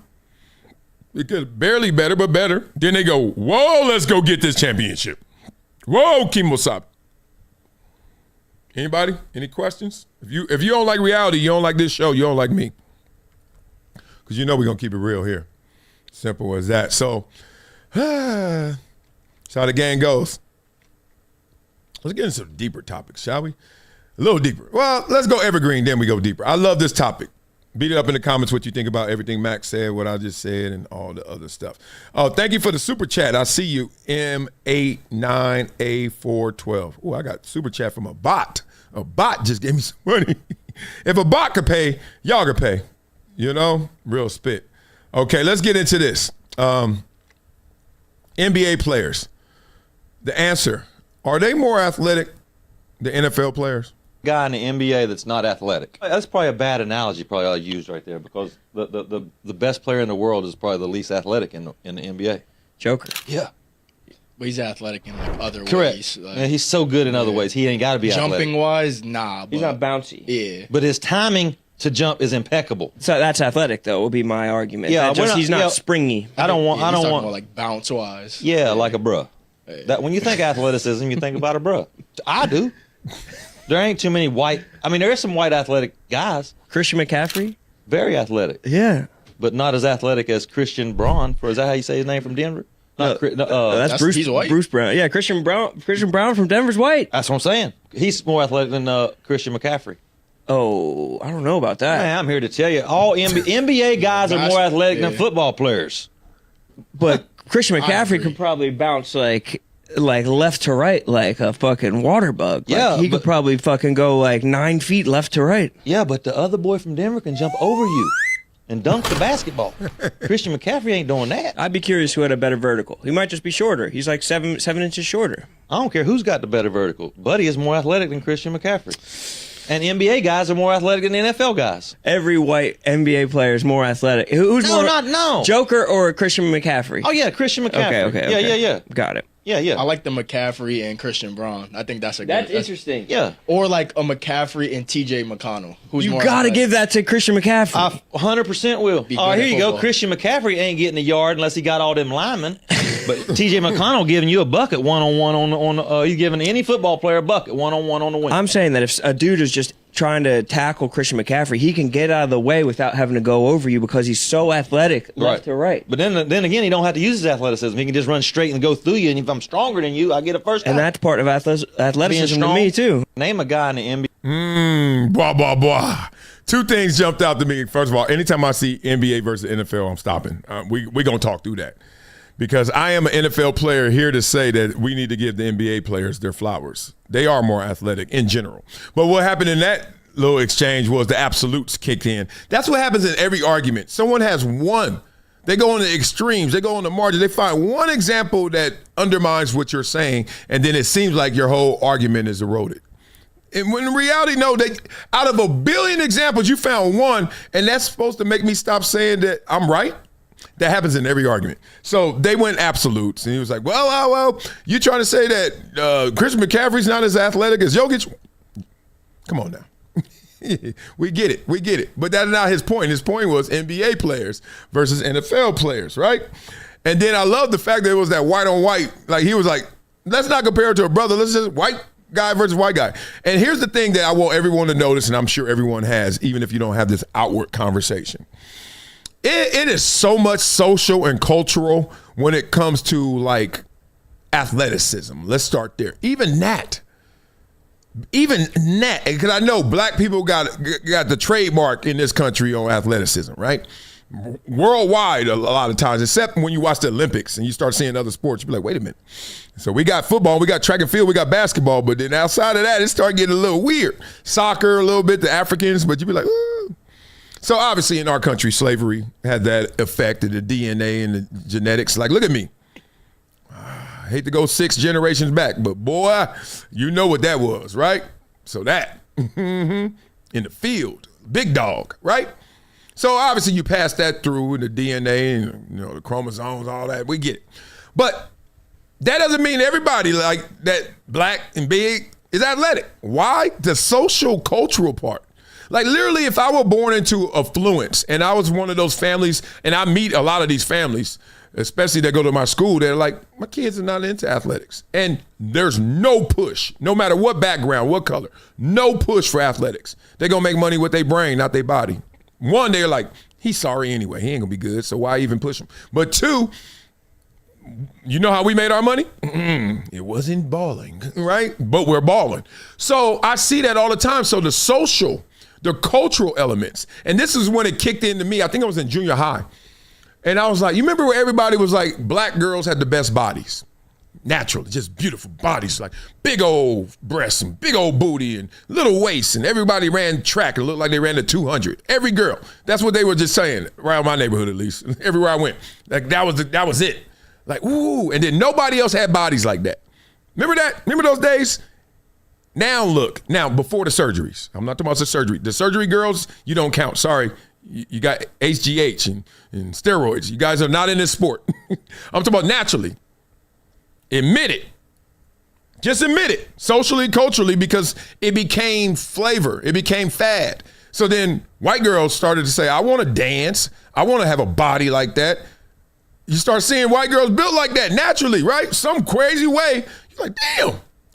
First time I went to Arizona, first time I went to Scottsdale, I was like, what is going on? I had to report back. Buffalo Bills, report. Everyone at the airport. We're going to Scottsdale. Why are we going to Scottsdale? Anybody in Arizona? Trust me. Say less. Right? Dancing. Now you look. K-pop. Korean girls dance better than sisters. Sisters be at Millennial doing all this Debbie Allen stuff. Them K-pop girls be like, me too. It's crazy to me because social, cultural, and it goes both ways, right? Whatever basically, attention is invention. Whatever you want to do, whatever you want to be, you put your mind into it. Y'all put your mind and bodies into it. It's going to happen. The cells reproduce every single day. You think they ain't going to reproduce and renew? They can even redirect. They're like, oh, that's what y'all want to do? Let's do it. I think it's fascinating. So when people try to box you in, people try to tell you what you're going to be, no. I was on the academic decathlon team in the 7th and 8th grade. I remember that. And everybody, as soon as I walk in the gym, they're like, basketball practice is tomorrow. Today is the decathlete. I was like, I know. I'm here for it. When I had to do that national typewriting championship that I won, oh, trust me, I was the only one looking like he could play DN. Them nerds was in there. And this is so good. This was so good. I could cry. This was so good because I walked in there nervous as shit. I used to get hives. I was so nervous I could actually see my nervousness because I'd be out of my element so many times. Academic decathlons, I was always get hives. And then this typewriting championship, hives. Go into that room, typewriter there, workbook there. You have 1 minute to type what you see. That's it. Peace out.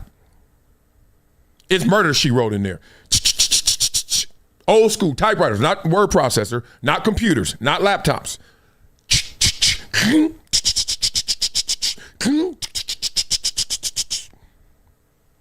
I'm the only one in there like this.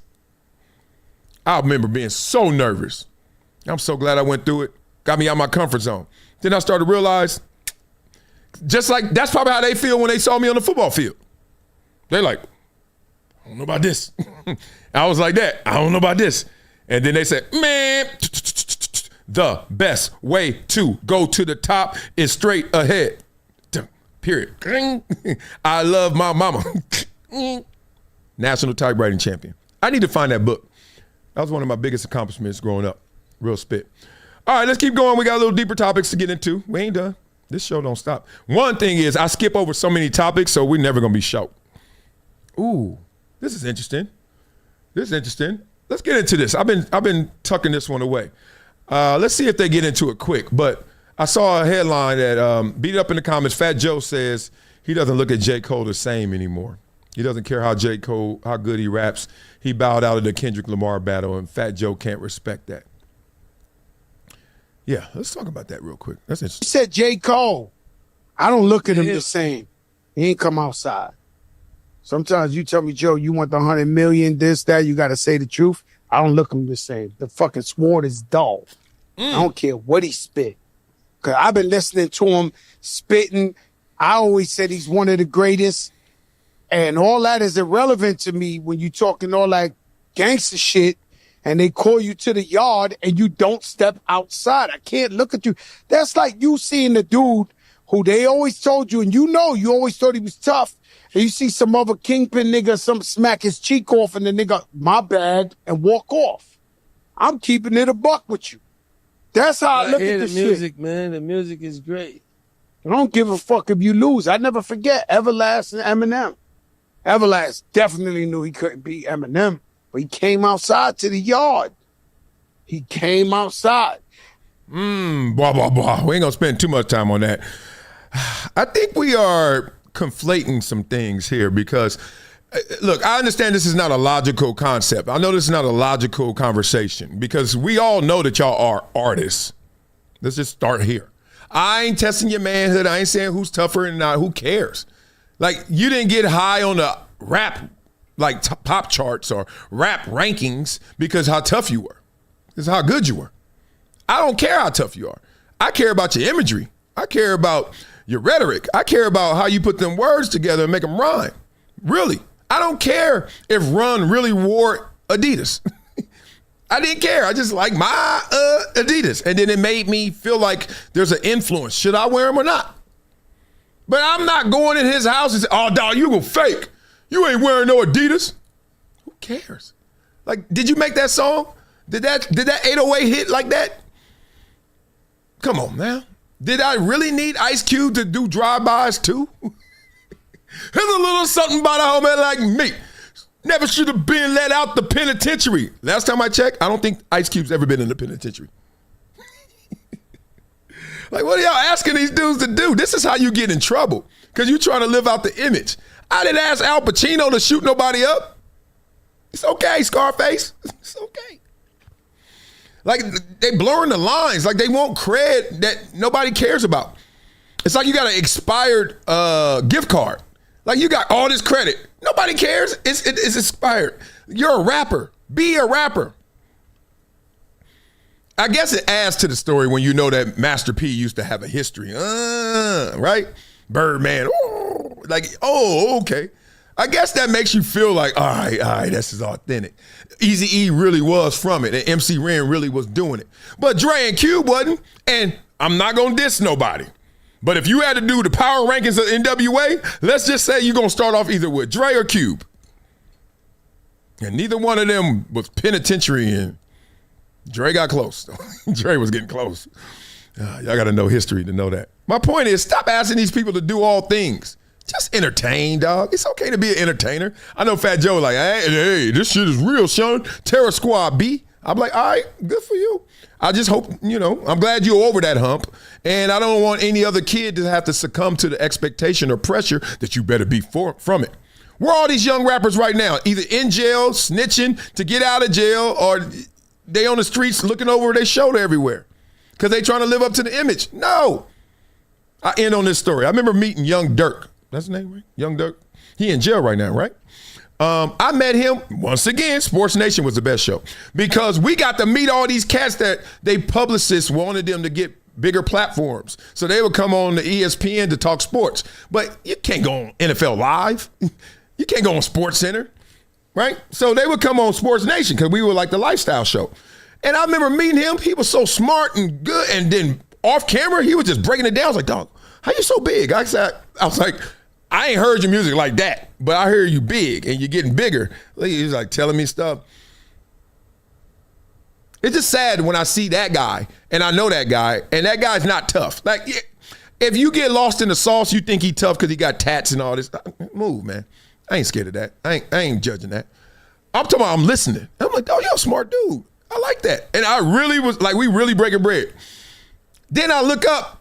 And he all in trouble everywhere and this and that. And I'm like, damn.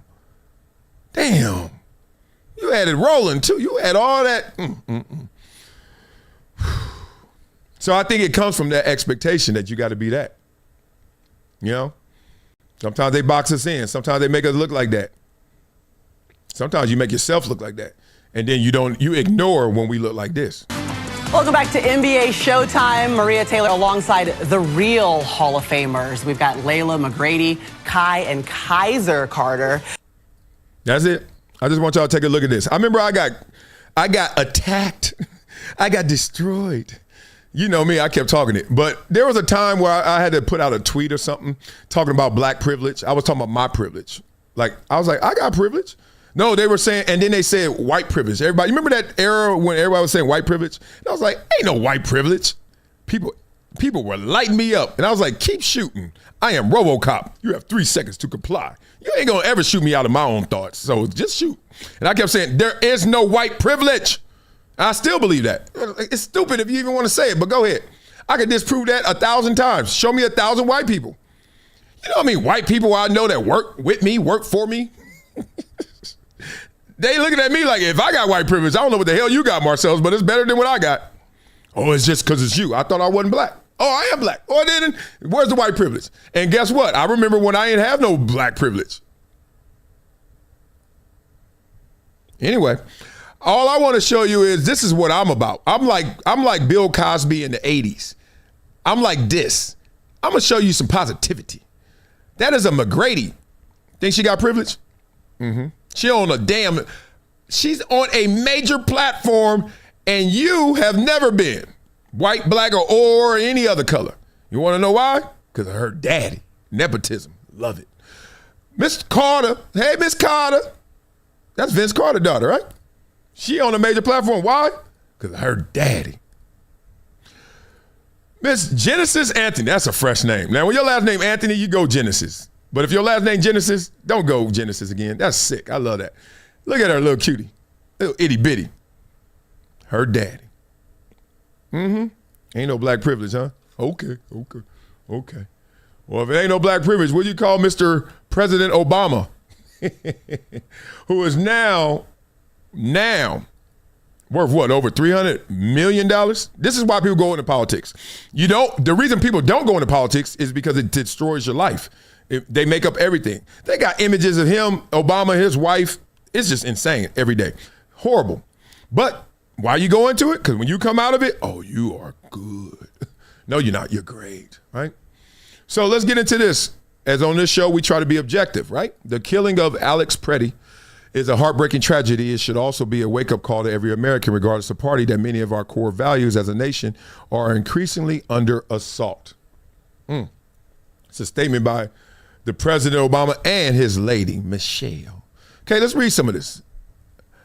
Here, I just read the first one. Federal law enforcement and immigration agents have a tough job, but Americans expect them to carry out their duties in a lawful, accountable way and to work with rather than against state and local officials to ensure public safety. That's not what we're seeing in Minnesota. In fact, we're seeing the opposite.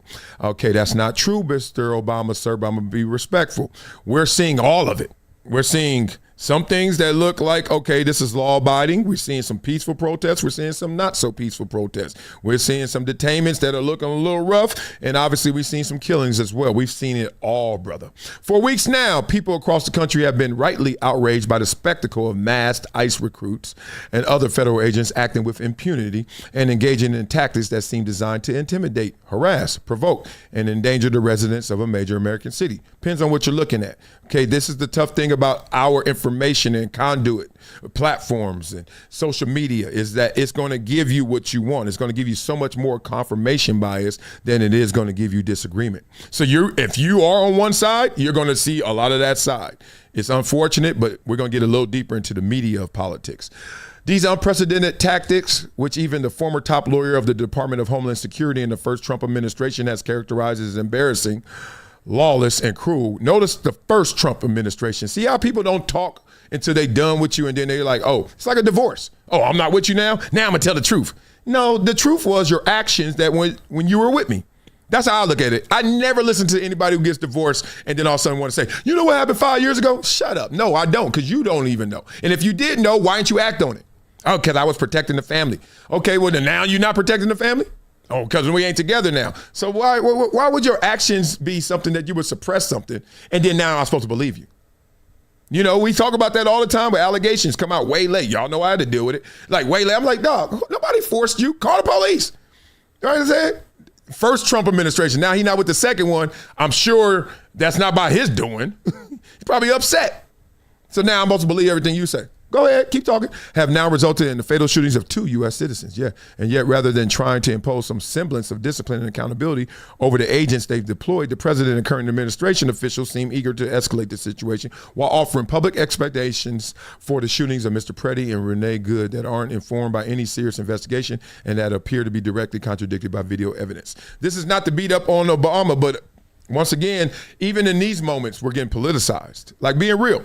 This went quickly from how law enforcement is conducting itself, unfortunate shootings that have occurred, and we've seen the circumstances around them, to now it's just about the administration, what they're doing and how they keep doing it. See how you always get media politicized? It's crazy. This has to stop. Yeah, it does have to stop. I would hope that after this most recent tragedy, administration officials will reconsider their approach and start finding ways to work constructively with Governor Walz and Mayor Frey, as well as state and local police, to avert more chaos and achieve legitimate law enforcement goals. See, no one ever leads with the weakness. Well, we got fraud everywhere. We got non-compliance everywhere, but you say that you want them to work better and to resolve this chaos. You act like there's not a defense on the field. like it's all offensive what Trump and them are doing or law enforcement is doing. Like, we got to see both sides. Both sides have to be culpable for all their issues, right? And if we're not going to do that, if we're not going to make them accountable for all of the problems, what are we doing here? In the meantime, every American should support and draw inspiration from the wave of peaceful protests in Minneapolis and other parts of the country. Well, that wave ain't going to have a lot of surfers on it. From what I've seen a lot of peaceful protests, and I've seen a lot of not so peaceful. We got to define what peaceful is. Let's just go there. They are a timely reminder that ultimately it's up to each of us as citizens to speak out against injustice, protect our basic freedoms, and hold our government accountable. Man. You know I love me some Obama, but everybody go in the film session. So everyone gets politicized. It's happening everywhere. We get it. We understand it. Let's listen to it. Steve, you've been very outspoken about this administration and the things going on. If there is a path forward, what does it look like in your eyes about what's going on and how it can be addressed moving forward? Okay. For all the people, and I'm in the comments all the time. I'm not one of those people that act like I don't hear y'all. Oh, I don't even know his name. Oh, there's some cat. I don't do all that BS. Like, Ryan Clark be like, oh, I'm talking about somebody, but I ain't going to say his name. I talk about you. I'm going to say your name. Like, so right now I'm talking about Steve Kerr. People always say, let's be balanced and stuff. On this show, I will show you some stuff that's going to be pro-Trump, anti-Trump. It doesn't matter to me, because I'm not going to lose a person over politics. So this is Steve Kerr, just for all y'all who keep score on this kind of stuff. Steve Kerr is going to talk about this, and this is to balance out our conversations, because we're not going to put all the stuff on there that supports law enforcement. Let's listen to somebody who's like, yo, they messing up. Let's have that. This is for you, scorekeepers. I think,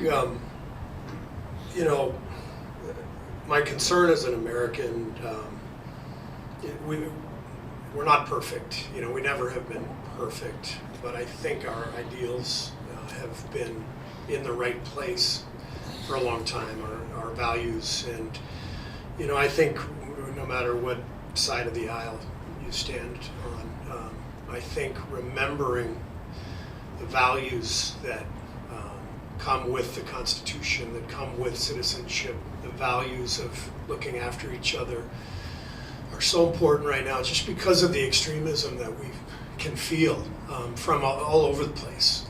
Yes, we're getting there. We showed you, what was it, a day or two ago? Obama said the same exact thing as Donald Trump is saying right now in terms of immigration enforcement law. They went at it differently, and I don't know if they even went at it differently. It just was received differently. Obama's numbers were like 5 million people detained or deported, and Trump is like at 1 million. But the protests are off the charts for Trump, who did it at a 20% clip of Obama. I don't remember the protests. Do you? That's my point. So that's what I think Steve Kerr is talking about. People are so angry, and it's sort of, there should be an appeal to our better angels to look after one another and to recognize what's happening. We're being divided by media for profit. I could stop it right there. We are being divided by media for profit. Remember, the social media algorithms work off of what? Time viewed, right? Time spent on that screen, slow or fast, liking or not, replying or not, engagement, whatever. As long as you own it, we selling that. How do we keep you on it? Trigger you, or make you feel smarter than you've ever been. Confirmation bias, or we're gonna punch at you and see you punch back. Simple as that. You get rigged, and the media is doing the same thing. I know. You know why I know? Because one, I'm a part of the media, but two, researching for this show is insane. It's insane. I'm like, this story has 2 versions, 3 versions, 10 versions. But why is this only the mainstream version? Come on. We know what it is. Misinformation. There's so much out there that is really difficult for all of us to sort of reconcile. And so you have to, in times like these, you have to lean on values and who you are and who you want to be, either as an individual or as a country. And I think that's the biggest thing, and that's what's so sad about all this. It's like we're at each other's throats right now. And y'all are. I'm just going to be clear. I'm getting tired of being grouped. One, I hate boxes. The only box I should be in is no box. I am not at somebody's throat. People know me in real life. People know me even through my work. I'm not about to lose you over, I think this is right. Because that could change, or I could be misrepresenting what that is. Like I just said, Obama and Trump said the same thing about immigration. I've showed you the clip. Look back at the episode a couple of days ago. The exact same thing. I'm not about to lose the homie. I'm not about to lose another a connection with a person because, because I'm with Trump. I'm with Obama. I ain't with neither one of them. Them fools ain't coming to my house. When they come, I side with you when the president come to my house. I've been to his house a couple times. Can he come to mine? No. Well, I ain't losing nobody over it. Politics ain't that serious. You can't just say I'm right and the other person's wrong. Thank you. Not within this current climate of nonstop news flooding at us, news. It's hard to decipher what's real and what's not. It's not hard. It's just leaders are scared to say it. Most of my days are not consumed with any of this stuff, even when it's in L.A. I remember the last time we had some protests. Remember there was throwing stuff at the cops in the downtown? I'm not lying to you. Not to minimize that moment and minimize what happened or any of that. I live in L.A. I didn't know that. If I ain't turn on the news, I don't know that happens. A lot of times that is. You watch local news and then you watch how your life is. Know the difference. You're like, what? That's why I don't even watch local news. Because most of the time it's telling me stuff I ain't know and I don't want to know. Even though I want to be informed, I don't want to know murder, murder, arson, murder, murder, cat out the tree, murder, murder, murder. I'm like, y'all gonna tell me who fed the homeless today? Oh, that's at the end. Right before the commercial. Y'all gonna tell me anything else more positive? How many kids got scholarships today? Oh, that's the article we wrote that we buried on page 88 of the website. Crazy. What's true and what's not true. People arguing over the exact same video and saying this happened, no, that happened. Facts. It is a confusing time to be alive and to be an American. And so what I would appeal to everyone is to remember what our Constitution stands for, what our values are, and what that means to how we treat each other and our fellow citizens. Thanks a lot. I ask every leader, stop being so damn perplexed. Stop acting like this is how the empathy is shown. Oh my God, it's such a tough time. It ain't tough. You just don't want to make the tough decisions or you don't want to say the tough things. Tell people, sit your ass down. You know what a peaceful protest is, and we also know what one is not.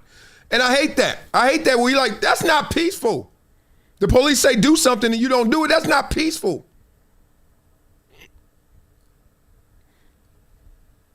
I don't get it. Because people don't want to look like they disconnected, out of touch. So they're going to say what they want the people to hear.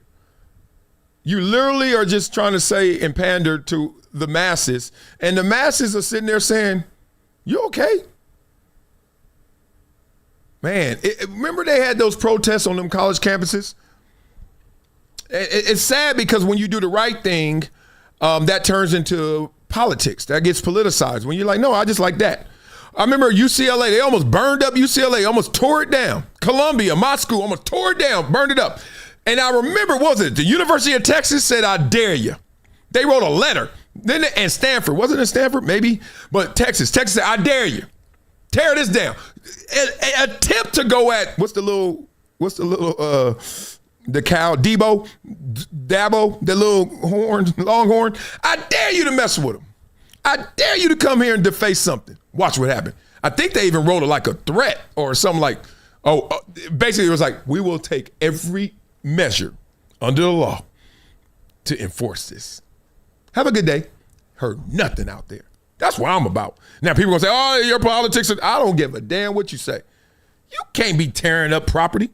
I know some of these politicians who believe you should tear up the property. That's the voice of the disenfranchised being heard. Not burning down my house. I lived through riots. I lived through the riots in L.A., South Central. I saw tanks on my street. Don't let me give you those stories. Don't let me give you those stories. They burned down my damn 7-Eleven across the street. Come on, y'all.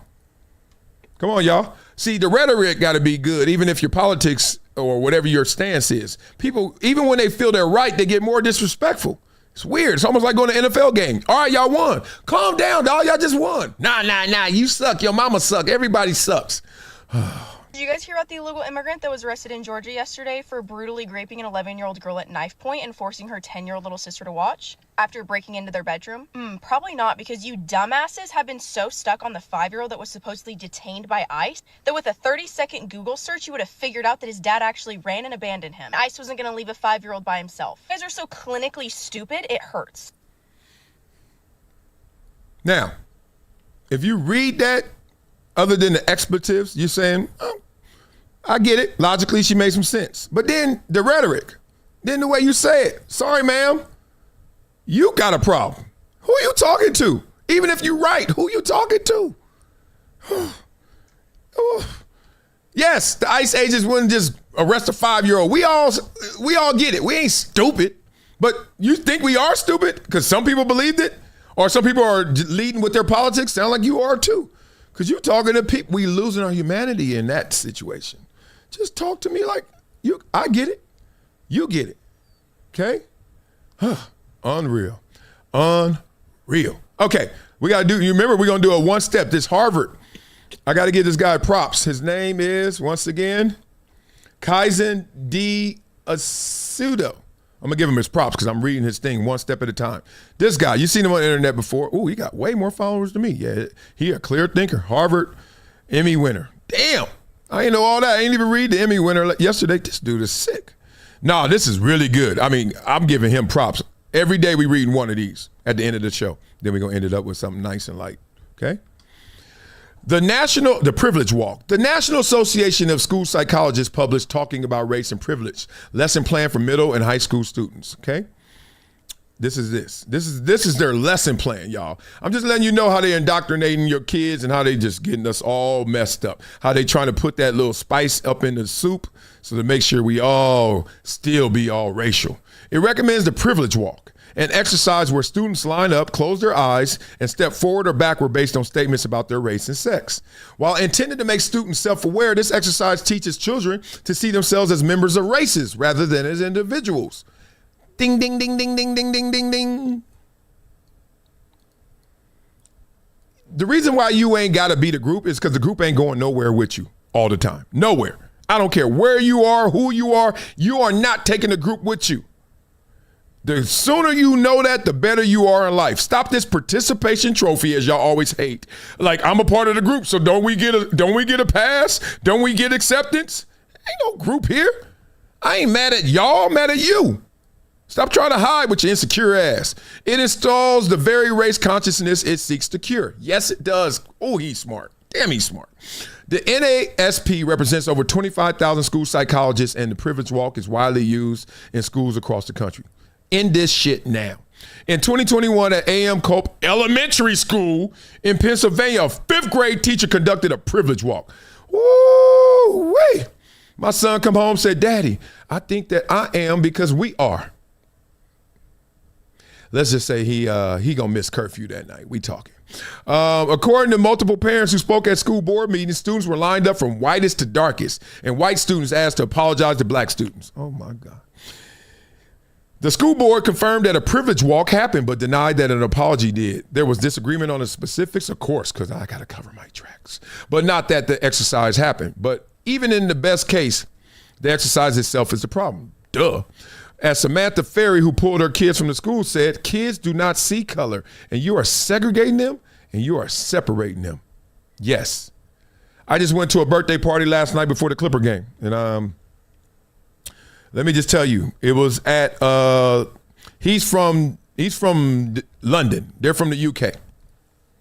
The kids there were my kids, running through the house, tearing up the house, no shoes on. They just built their house. And 2 months, it's been 2 months since they've been in the new home. Nice home, sick home, right? You already know, big time. My kids running up on the, playing a piano. I should show you some of the videos. Playing a piano all loud, like dun, dun, dun, dun. They actually take piano lessons, so they were clowning. Tearing up their house, they just opened up and just moved into. Black to white. Them kids don't give a damn. They was eating pizza on the lawn, chilling. Went to the tennis courts, throwing balls and hitting the house. I'm telling you, you can live in any world you want to. You can believe me or not. Whether you believe me or you don't, you're right. As they say, okay? So we'll get to more of that later.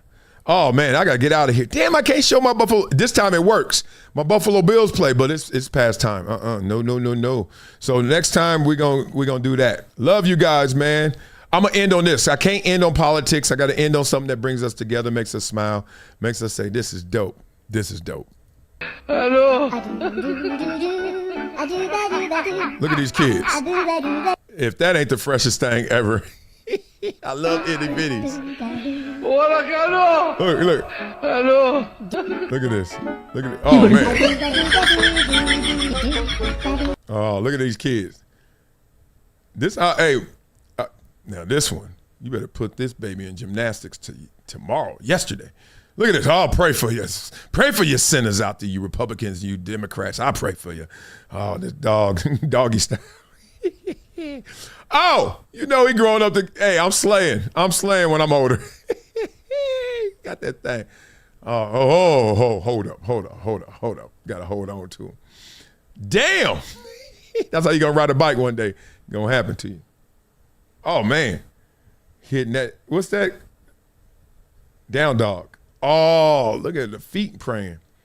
Oh, you're going to be a chunk. Oh, you playing some guard at Wisconsin when you get older.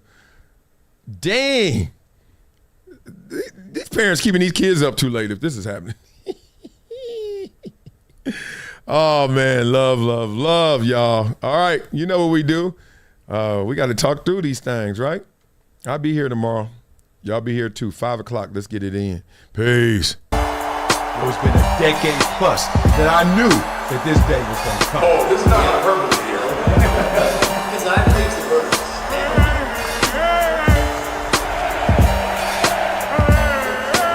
Time to hydrate. Hydration's the situation, so